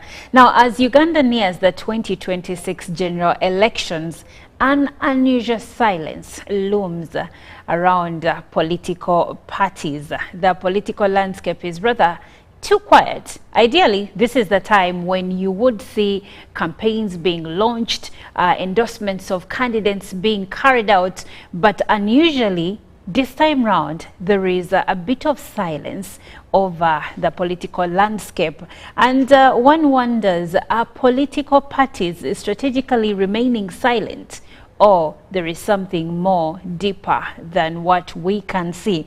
Now, while opposition groups cite restrictions and electoral uncertainties, parties like the UPC and Democratic Party claim they are quietly preparing. Meanwhile, the National Unity Platform Party has taken a low-key approach to mobilization, and the ruling NRM party continues its political activities. So, overall, no one is saying anything. I'll give you an example. You have had many people talk about who will be contesting for the position of president from the NRM party. You have the NRM youth saying it is the incumbent, His Excellency Yoweri Kaguta Museveni, and other NRM diehards. But His Excellency has been quiet and has remained quiet. We don't know if he will be the flag bearer for the National Resistance Movement Party or someone else will be. Well, we will wait and see. Now, going over to the side of the National Unity Platform Party, the largest political opposition party currently, we are not seeing what they're doing, but they're saying they're quietly organizing structures and ensuring that they're ready for the general elections next year. Now, on the side of the Electoral Commission, it's not a political party, but it's what gets us ready to cast our votes come next year. They have already carried out the voter update registration, and this exercise ended last Monday. There was even an extension of the same. The exercise started on the 22nd of January, and it was supposed to end on the 10th of February 2025, but it was pushed forward. It was extended to the 17th of February 2025, and in so doing this, they made sure that particulars are updated on the voters register, and those that hadn't registered to be voters in the upcoming elections could use this opportunity to register and be on the voters register. But also those that have changed polling stations, maybe due to movement, maybe due to changing of residency, they also got an opportunity to have this updated so that they don't miss out on the next election. Now, this voter register update was mainly for Ugandans that are 18 and above. Unfortunately, if you became 18 on the 18th of February 2025, then you could not be part of the electoral process, because the date upon which the registration was supposed to end had already elapsed. So any Ugandan turning 18 from this day forward, unfortunately, you may not be able to cast your vote, because that exercise of getting you onto the National Voters Register is done. But how ready are the political actors when it comes to the 2026 general elections? Are political parties ready? This is the conversation we are delving into today on Good Morning Uganda, and I will be speaking to Ambassador Henry Maiga, who is from the National Resistance Movement Party, but also later on I expect to be joined by Edward Lubega Mukaku, who is from the DP bloc. Together we will see, are the political parties ready? Are all the stakeholders ready for the general elections come next year? Also to note, there will be special interest votes or elections in June. So when we talk about the electoral year, we say 2025-2026 general elections. Welcome aboard. Let's have this conversation started. Good morning, Ambassador. Good morning, Ms. Najuma, and of course, good morning, viewers. Of course, God has provided us this opportunity to talk about the preparations for the general elections that are going to happen in 2026. And you have rightly put it that the hype that we would have expected shortly before we have those elections, that everybody's jumping all over the place as a result of the preparations, seems to be absent. And for me, probably I want to respond as follows, namely that we have a situation where now elections in this country are predictable and regular. Every 5 years, whoever wants to present themselves, either to stand as president or member of parliament, and the rest of the segments that we have in our political structure in the country, they are free to do so. There is nobody, and of course it's known that after 5 years, people are free to present themselves to the electorate, present their agendas, present the manifestos, and so on and so forth. So the hype is not there as much as one would have expected because of that very fact. Because people know that, yes, elections are going to be there after every 5 years. And so we're going to have those elections in 2026. Of course, Uganda's political canvas is actually crowded with all sorts of political formations, but of course I can't speak on behalf of the rest of the parties. I speak on behalf of the National Resistance Movement, the NRM, led by the safe pair of hands of President Yoweri Museveni, who has steered this country from the lowest doldrums as we knew them when elections were not there, or when actual elections were tampered with. And I mean, the history of this country is replete with those kinds of situations. You remember the 1966 crisis, the coup of 1971, the takeover in 1979, 1985 when we had another coup, and then the takeover of 1986 in just a space of 1 year. And specifically, I think I always want to remind Ugandans about what happened, for instance, between 1979 after the overthrow of Idi Amin, and when the next subsequent elections were organized in 1980, controversial as they were, which sparked, of course, the rebellion that took President Yoweri Museveni and his compatriots to the bush to have these things sorted out. And within that space of only 1 year, 79 to 1980, we had 5 heads of state. I always want to remind Ugandans that from Idi Amin, we went to Paul Mwanga and then Milton Obote. Not Paul Mwanga, well, we can say from Idi Amin to Yusuf Rule, to Godfrey Rukongwa Binaisa, and I mean, and then finally, of course, Milton Obote, 5 heads of state, or changes of headships of state. And that came with a lot of instability in the country, which we don't have now. So elections, as we speak, are regular and predictable. Those who want to vie for positions of responsibility in our country are free to do so without any hindrances. Of course, you have to follow the law. I have had quite a number of concerns, especially from the opposition, that the ground is not level, and that probably should have had another, turnout of things. But in as far as I'm concerned, from what I've seen in the past, and especially as far as the history of this country is concerned, is that now we know that elections are going to be there. They are predictable and regular. And for me, that is a plus. And the plus, of course, goes to President Yoweri Museveni, who has stabilized this country.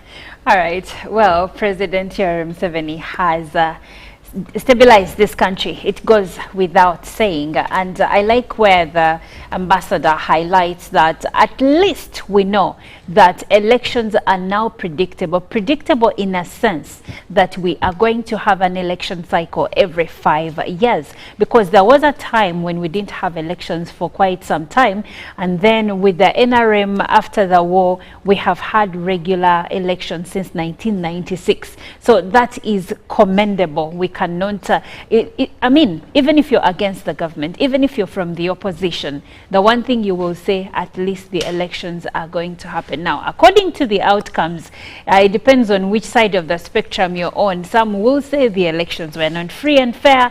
Others will say, well, the people of Uganda raised their voice through the vote and their voices were heard. So it depends on which side of the coin you're at and how you choose to see things. Now, I have also been joined by Lubega Mokako from the DP block, and together, let's welcome him. Good morning, Mr. Lubega. Good morning to you, and good morning, UBC, and our viewers. Enjoy the program. All right. Now, I'm glad to have you, and the point of discussion here today is a question, more of a question. How ready are the political actors, the political parties, when it comes to the 2026 general election? Just a brief overview in your perspective. Like many other previous cycles, the political actors, the main ones, including the NRM, not very ready for the cycle, but they have to go through it.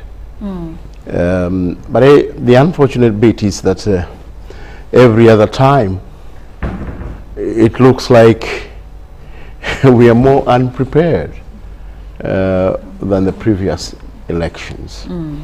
But what also baffles everyone is that the Electoral Commission, which should be more prepared than any other institution, always seems to probably not have been prepared enough, or somewhere in the slumber and waking up to its own programs.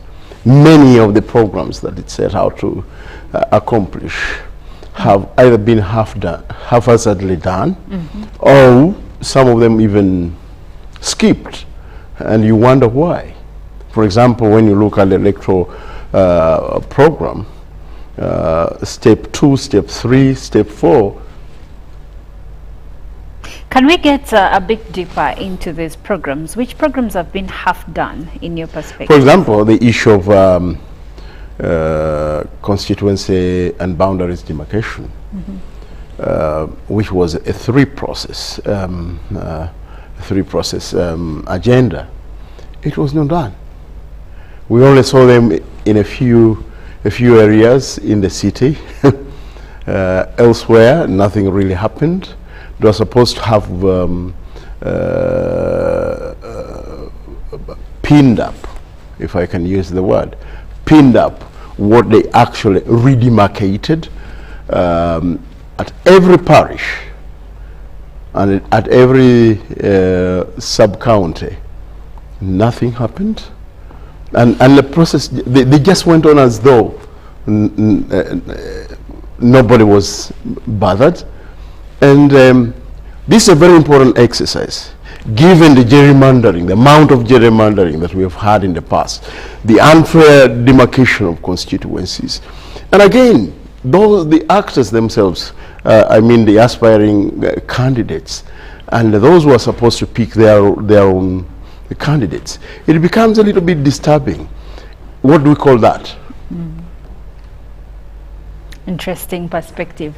Well, if you're just joining us, I am speaking to Walter Lubega Mkaku from the DP block, and also Ambassador Henry Maiga from the National Resistance Movement Party, and we are looking at the road to 2026 elections. How ready are political parties ahead of the general elections next year? You can share your views regarding that on WhatsApp number 0709 602 592. Now, these gentlemen are politically, how do I say it? They've been around in the political, when it comes to the politics of the country. So you can actually ask them some questions. Mr. Mpox here is a former presidential aspirant. So there is a wealth of knowledge from him over there. And maybe for just my own sake, I could ask, do you plan to contest for the same seat? Definitely. This definitely. year? I always offer Ugandans a clear choice. Okay. On what it is to what it should be. Okay. What we are looking for is quality leadership at every level. We don't want a president who is half-baked. We don't want members of parliament who are half-baked, who are not ready for the job, who are going to make our parliament look like Chikojogo team, if I can borrow that word. We don't want mayors, LC5s or councillors, LC3s, who are going to be non-performers simply because they don't have the capabilities or the abilities to do so.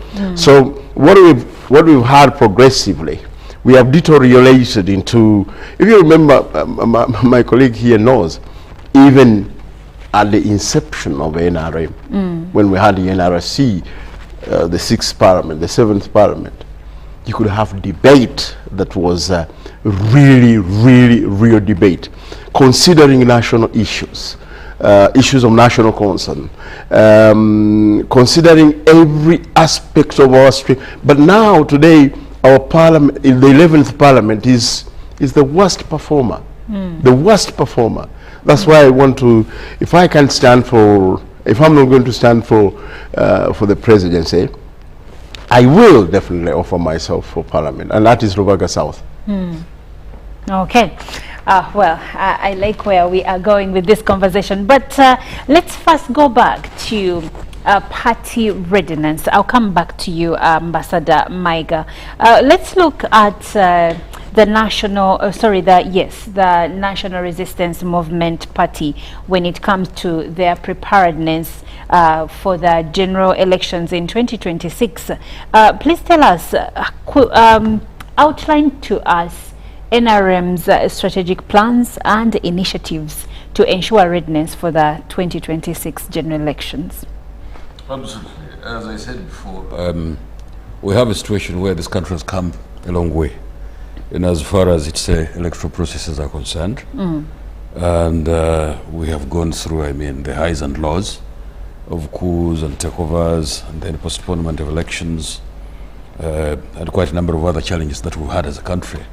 And nobody can run away from that fact. There is absolutely no reason why you should run away from that fact. But you know, democracy in all countries takes time to take root. I always like to make a comparison between what we've been going through as a country and what has been obtaining in the US, because I mean the US has had their democracy for over 250 years. For those of you who appreciate the history of that country. And up to now, that country still has challenges with its electoral processes. I mean, one of the challenges is campaign finance. How much money should somebody raise in order to take part in elections, and what should be the sources of those kinds of monies? And the Americans still are not agreed on that.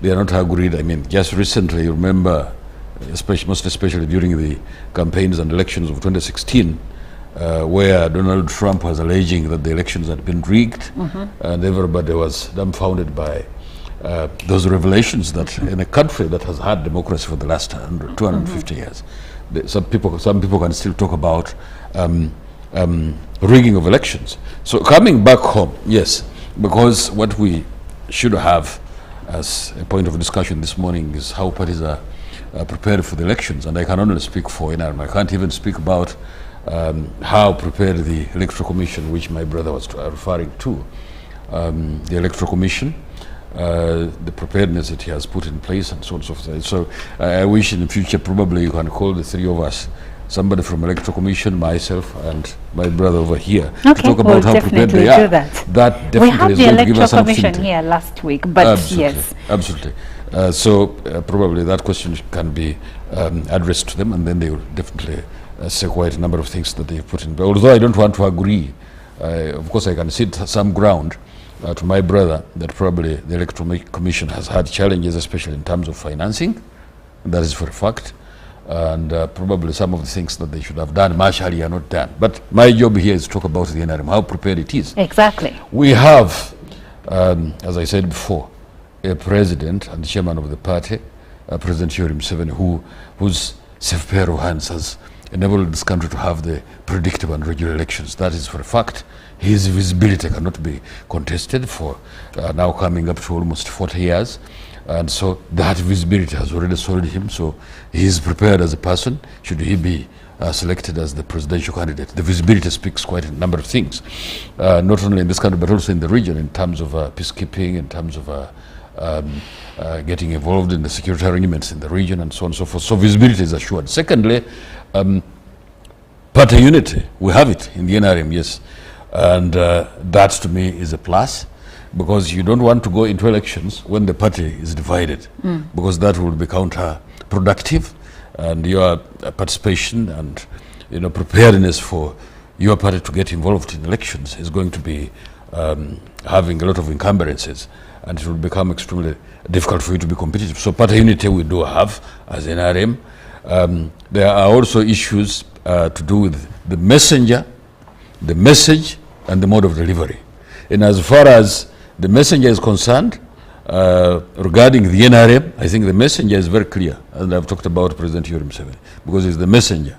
And the message he portrays is that peace, stability, socio-economic transformation, Pan-Africanism, all those things we are very clear as far as the NRM is concerned. So probably that's part of the manifesto that is going to be sold by the national resistance movement to the electorate in this country. So we are very clear about that one, and because that is our message.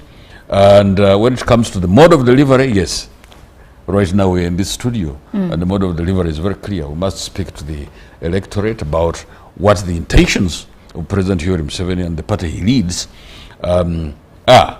And we are very clear about those. So, in as far as preparedness by the national resistance movement, I think we are doing very well as far as we are concerned, and that's why I have no doubt as we go forward, NRM is going to win those elections. President Yoweri Museveni is going to be the presidential candidate, because the endorsements, as you are seeing already, are coming through. The endorsements are there, but he's quiet. He's quiet, yes. I mean, if you have all the support that he has, why should you don't he be need making to a say lot of anything. noise? The time is going to come, of course, when they declare that now the campaigns are open, and he will come out in the open. They haven't declared yet that we should go into the campaigns. So I'm not surprised that President Yoweri Museveni is not talking at the moment, but his supporters are, including myself, because I will just toe the line.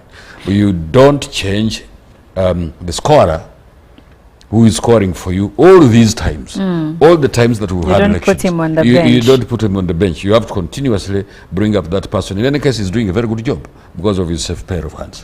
Okay, thank you, Ambassador. Now, Mr. Mkaku, going back to your party, the Democratic Party, this will be the first election cycle where your party president is also serving in the current government as the Minister of Justice and Constitutional Affairs. But that being put in mind, what measures is the Democratic Party implementing to mobilize support and prepare for the upcoming elections? That is the unfortunate crisis, the unfortunate development in our flagging democracy, and that is why, in relativity, probably he says we are doing well, and it's also unfortunate that what is the unfortunate happenings in our democracy are being used as successful for the other contenders. But of course, that's what they will say the world over, as you know. As the countries were being thrown to the flames, those in the ruling party or regime were saying everything is okay. Until when such things happen. We cannot throw our country to the flames like that. But going back to what you're saying, is that where you have failed leadership, failed governance of unimaginable levels, and the pervasive capture of the state, our institutions, democratic institutions inclusive, and the voices of the people and the power of the people, such things are going to happen. That's why even where you have a dysfunctional electoral commission, which is an institution, nobody raises a finger. Even when they are taking money they should not be taking. What qualifies it to be a dysfunctional electoral commission? I just pointed out the processes they themselves put in. Just open the roadmap and see how many of those steps in the roadmap or stages of the roadmap have been either not achieved, and they're very, very important. Yeah, and everyone is looking on. Not even Parliament is raising a finger, and these people are requesting for the monies and nobody is saying, look, you never executed that particular stage of the process, but you're taking the money. Just recently, even in this exercise of voter register update, how the confusion was there. The yellow register mixed with the national register. This should never have happened. You can't blame entirely, per se, the NRMs, because they have got to do their whatever. But the mix, somebody has got to be blamed for it. Okay? Because it therefore muddles our democratic process. It creates a lot of gray areas, and the mix itself is criminal. But nobody is going to raise a finger. So, but those who benefit out of the confusion, they will say everything is okay. Those who suffer have no voice whatsoever. And you can't blame the supporters, because the supporters, as long as they get a free score, what do? So that's why for us in DA, the Democratic Alliance, you talked about the Democratic Party, we have gone ahead to try and create the Democratic Alliance for 3 or 4 purposes. Number one, Uganda needs to talk itself. Those in the government, for example, the ruling party must speak to those they have assigned the government and say, look, where we are going is a direction of destruction. Okay? Those at Chadondo must speak to those in Nakasero and State House, the executive. They must speak to those in the Electoral Commission. And those in the government must speak to those outside government, those who are aspiring to go to become government. And those two, the aspirants and those who are in government, must speak to the people, because they are the majority and they are the owners of this country. And we are saying national transition, national reforms, national reconciliation, national dialogue is a must at this material stage. If we are not going to take the path of Habyarimana's Rwanda, the path of Dagalo and Bashir's Sudan, Assad's Syria, and so many other examples. The options are clear. The opportunity cost is clear. So we need to speak to each other about this. This is an important agenda. The other aspect why we have gone ahead to create is to reconstruct what we call people power, taking the country back to the people. It's our responsibility, those in government and those of us, because there is a misnomer that we throw our country to the flames. The other one is the failed leadership thing that, as I said, and failed governance is something you must fix with quality leadership. Quality leadership that listens, leadership that knows that everyone, small or big, is part of the ownership of this country. And once we do so, we shall not be different from what the Kenyans did to Moi, what the Tanzanians did with Nyerere, and what those Ghanaians did with J. Rawlings. Examples of, and here in Uganda we have a great example when Mukabi turned Mutesa. And today we are naming all our after Mutesa. The Baganda wanted to overthrow and exile their Kabaka. But when he turned the other side, and he reflected, he became a Mutesa. That's how statesmen, Nyerere, Moi, and others have transited from what it was to how they ended up in their own countries. And their countries have got a lease of life. So I'm only saying, if I can speak to my great compatriot, Maiga, the ambassador, and the ambassador also speaks to those he must speak to. I know what is happening in the Democratic Party, like you mentioned, is really, really bad. We need to speak. We need to speak. And Norbert Mao, for example, and his colleagues need to realize there is a misnomer in this, and we correct the wrongs. If you don't have the Democratic Party in the frame of all its contribution, then you're losing a great bit of what this country would have benefited from.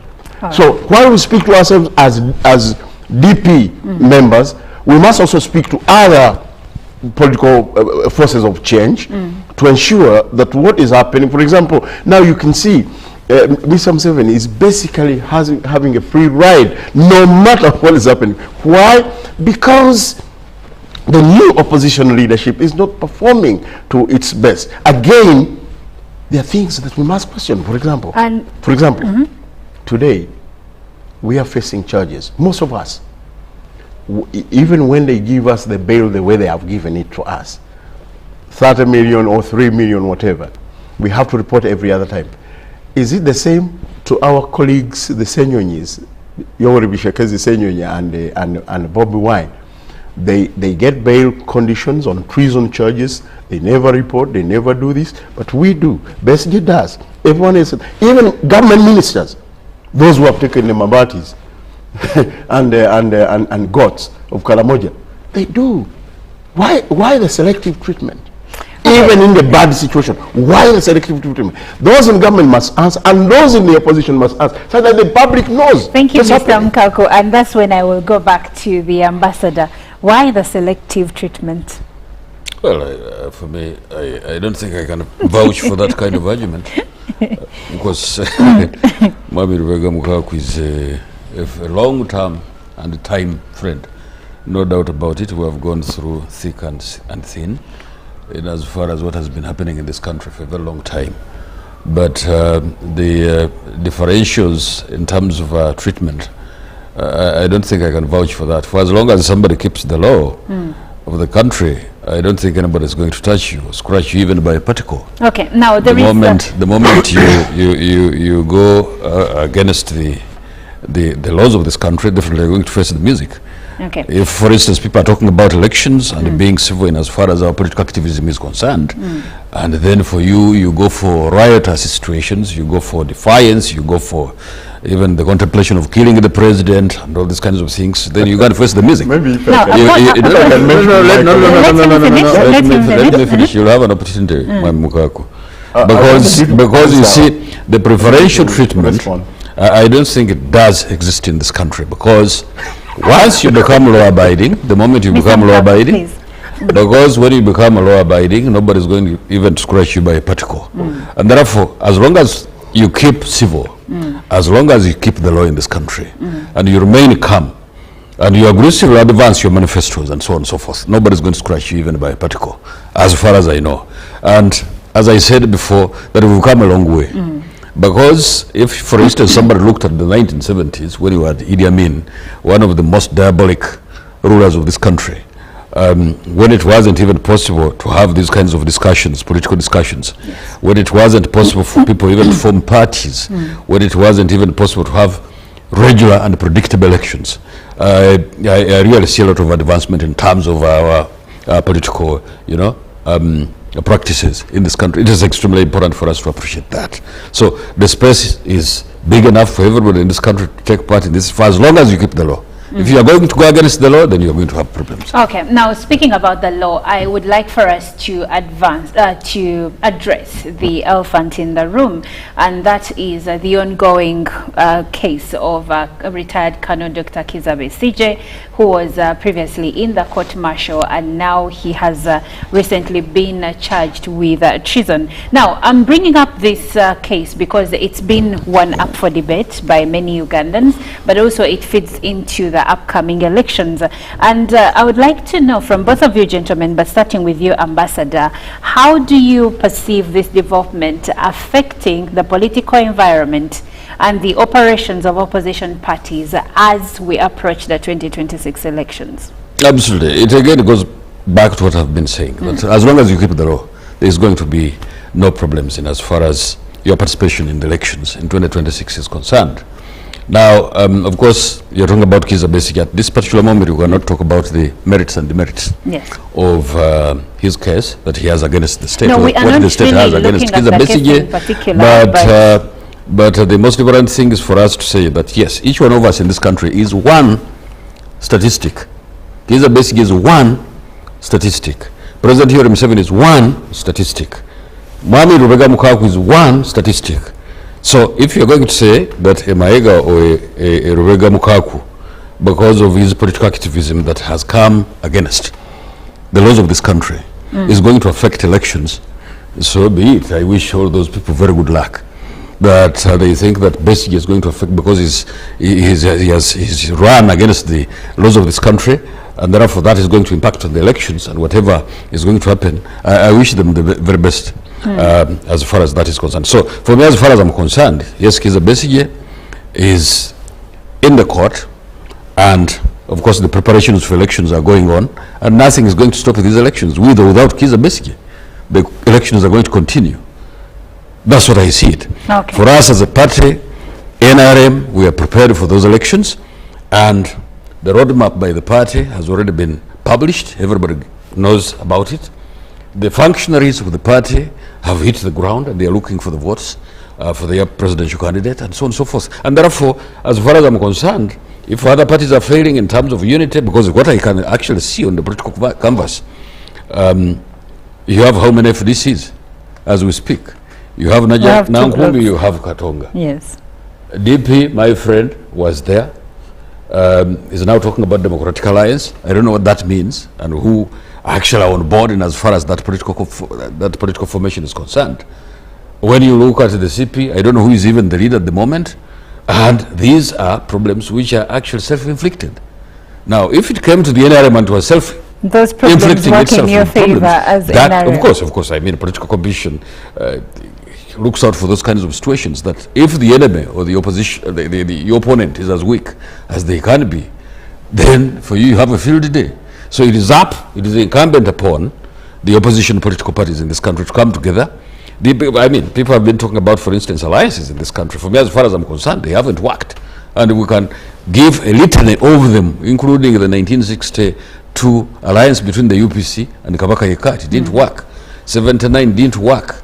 1985, 1986, eventually all of those collapsed like a house of cards at the flick of a child's finger. So alliances, in my view, can only work if the dynamics within, the intradynamics within the political parties can be realized, in a very positive way. If they can't be realized, then even when you say that the UPC, DP, FDC have come together, once they have those intra problems, those party problems which are actually in those very parties, even if you do the alliances, you're just wasting your time. You can only make a political impact in this country as political parties coming together to do an alliance if you have actually realized the unity that is required. Well, thank you, Ambassador. Mr. Mkako, going back to you, still the same issue around Besigye, but also the alliance question that he has brought up. First of all, how do you think the ongoing development of the case of treason that is in court right now, do you think it will have any bearing on the elections that we're heading into? It will definitely have. It is already having. Not in our political history have you seen something happening in Uganda and demonstrations in Kenya. Not in our political history have you seen one of the frontline leaders of Kenya coming to Uganda to say we must fight for this man. Karua is not ordinary. The Parliament of Kenya, not with this ally. So, and even Ruto is feeling the heat. Have we had this before? Even when we were fighting, until when we had the Moi peace talks, you remember? Whoever said at the time, and he knows because he was there in that government as a youth. Whoever said at the time, "Iyo ni nyoka, we shall fight them and leave them in the bush," something happened. Today, he's also saying what happened was good. So, what I'm saying, we cannot put our heads in the sand and say what is happening is good. The other day, and the selective treatment I was talking about, didn't we have the other day people parading and inspecting the parade, and today we hear some are being arrested. Those who conducted the parade, those who organized it, are somewhere happy, looking on. Nobody has been arrested. So but the victims, the others who are meant to, who are paraded, are the ones who are being victimized. I'm telling you, what is happening is not normal. Mukaku, what are you insinuating with this selective treatment you keep hinting on when it comes to another political party and their leaders? What is insinuating? Okay, what are you saying? That those who are arrested are selective? That those who are arrested why do you think they are being selected? Why? Because even when you go to court, like we normally go there, presumption of selectiveness. Why do you think it is? Even when we go to court, like we normally go there, and they did, and the Museveni's did go there, there's what we call A1, A2, A3, A4. If you see A1 being treated otherwise, and he's supposed to be A1, and there is a reason why the DPSO or whoever puts him as A1. If we can't see that, I pray for this country. But I think we need to see it. I think there is a and do something about answering. it. Not just that particular one. It's happening everywhere. The selective treatment. You go to the army. An army man can just come and make a statement and say, behave like though he's a court.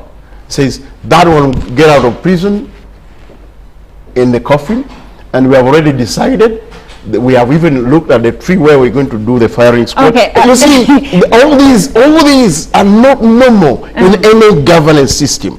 Okay, unless we, and I'm not saying I don't want to come here and condemn. I'm only saying we need to speak to each other. If we don't do, and you hear military man, CDF, basically saying what he's saying, it's not normal. Well, Mr. Mukaku, we didn't even see it during about a time. But going, yes. No, please finish that sentence. Yeah, but going back to the point, is that we may choose to look the other direction.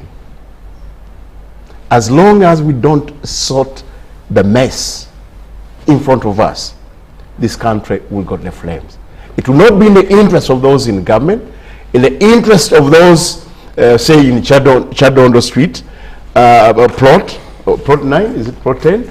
It will not be in the interest of those of us at City House or Balintuma. It will not be good for those who are not interested in aspiring for governance or being in government, who are the majority. It will not be good for the future of this country. We need to speak to each other, whether we want or not. It's the highest form. Today, Hamas is speaking to Israel. Now Ukraine and Russia. It's the highest form of politics. Thank you so much, Mr. Mukaku, and I will take that as your parting remark. Ambassador Maiga, what are your parting views? I think my colleague is comparing tomatoes and apples, because when you talk about Hamas and Israel, there is a war. There is no war here in Uganda. When you talk about Ukraine and Russia, no, you had your time. Let's not behave as if we're in a cattle market. No, because there is a war between Ukraine and Russia. So those are totally different situations we are trying to compare. Here we're just talking about politics, and the talking points are there in the country. There is no doubt about it. And there are quite a number of platforms which have been provided in our political environment for discussions between the various political parties that we have on the political canvas. We have the iPod. Some even have rejected to be part of it. So if we invite you, and it was being sponsored by foreigners, by the way. So if you're invited as a political party to take part in the discussions of the iPod and you opt out, so that is your problem. That means you have no trust, you have no faith in having discussions. So it's not that actually there are no platforms where people have been having an opportunity to have these discussions, how to proceed as a country. Actually, those opportunities do exist, and they have existed, and they will continue to exist. And therefore, for me, what I want to request of Ugandans is to make sure that we move towards elections in a peaceful environment. Whoever wants to contradict our peaceful environment or compromise it, I think those are people probably who are going to lose along the way. There is absolutely no reason why you should speak in terms of coups. We should be speaking in terms of political instability. We should, because we have gone through those things and we don't want a repeat of those things. And we can only avoid those if all of us remain sober.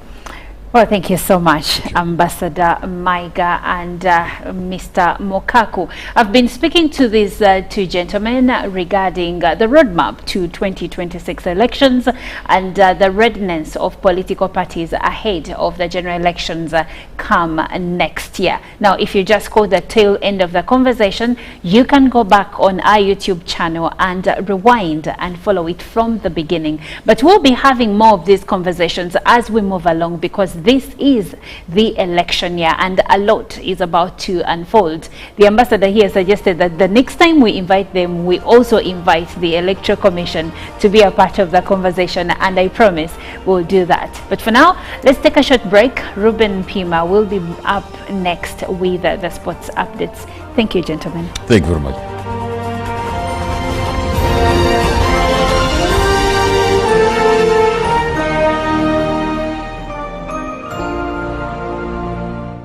Live from UBC Studios in Kampala, this is Good Morning Uganda.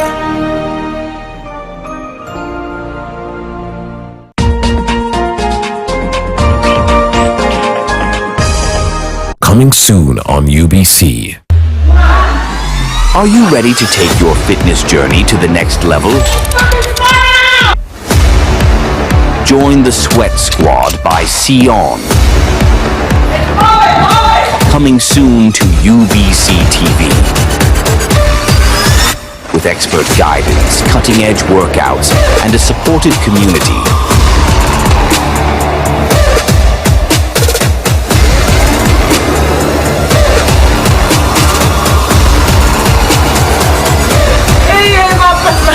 You'll be unstoppable.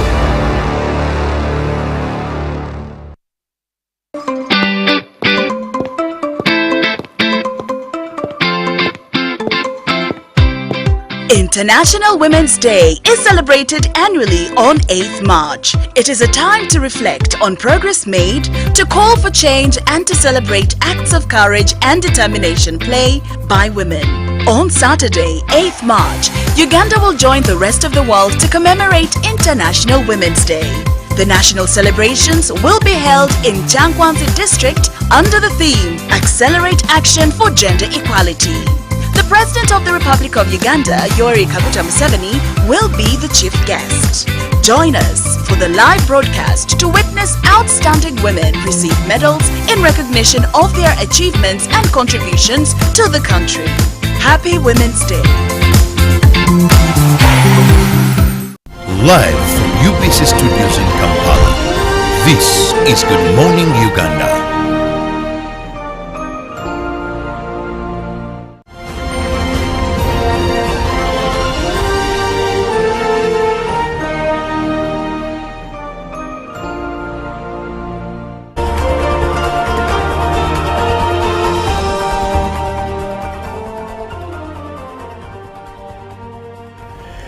Good morning, my name is Ruben Pima. Away from the politics and the elections that will be commencing next year, I don't know whether Farmer will be standing in Iganga East. I don't know if he's going to be coming as a candidate, whether for which party he will be telling us his political ambition. But I doubt they vote for a man like him. Anyway, for me, I'm here to give you sports. I'm not a politician, I'm a sportsman. And sports unites everybody. Yes, so I am not here to discuss campaigns and elections and what, who said what, where was the parade, Sibaji what, Sijui this, Me, mine is basketball and it is NBA. I'll start with the game that we had this morning. The Pistons did beat the Clippers. That was 106-97. Then we had the Nuggets beating the Pacers 125-116. The 76ers did lose. They lost actually to the Bulls 142-110 for the 76ers. Joel Embiid's men could not handle. Then we also had the Wizards beating the Nets 109-104. 107 to 99. The Hawks did beat the Heat 98 to 86. It's a low scoring. It was a low scoring game there, if you ask me. Then we had the Wolves beating the Thunder. But Thunder is a team that Abdul Nasir loves. The Thunder, OKC's Oklahoma City Thunder did lose the Wolves. That was 131 to 128. The Jazz lost to the Blazers 114 to 112. And then lastly,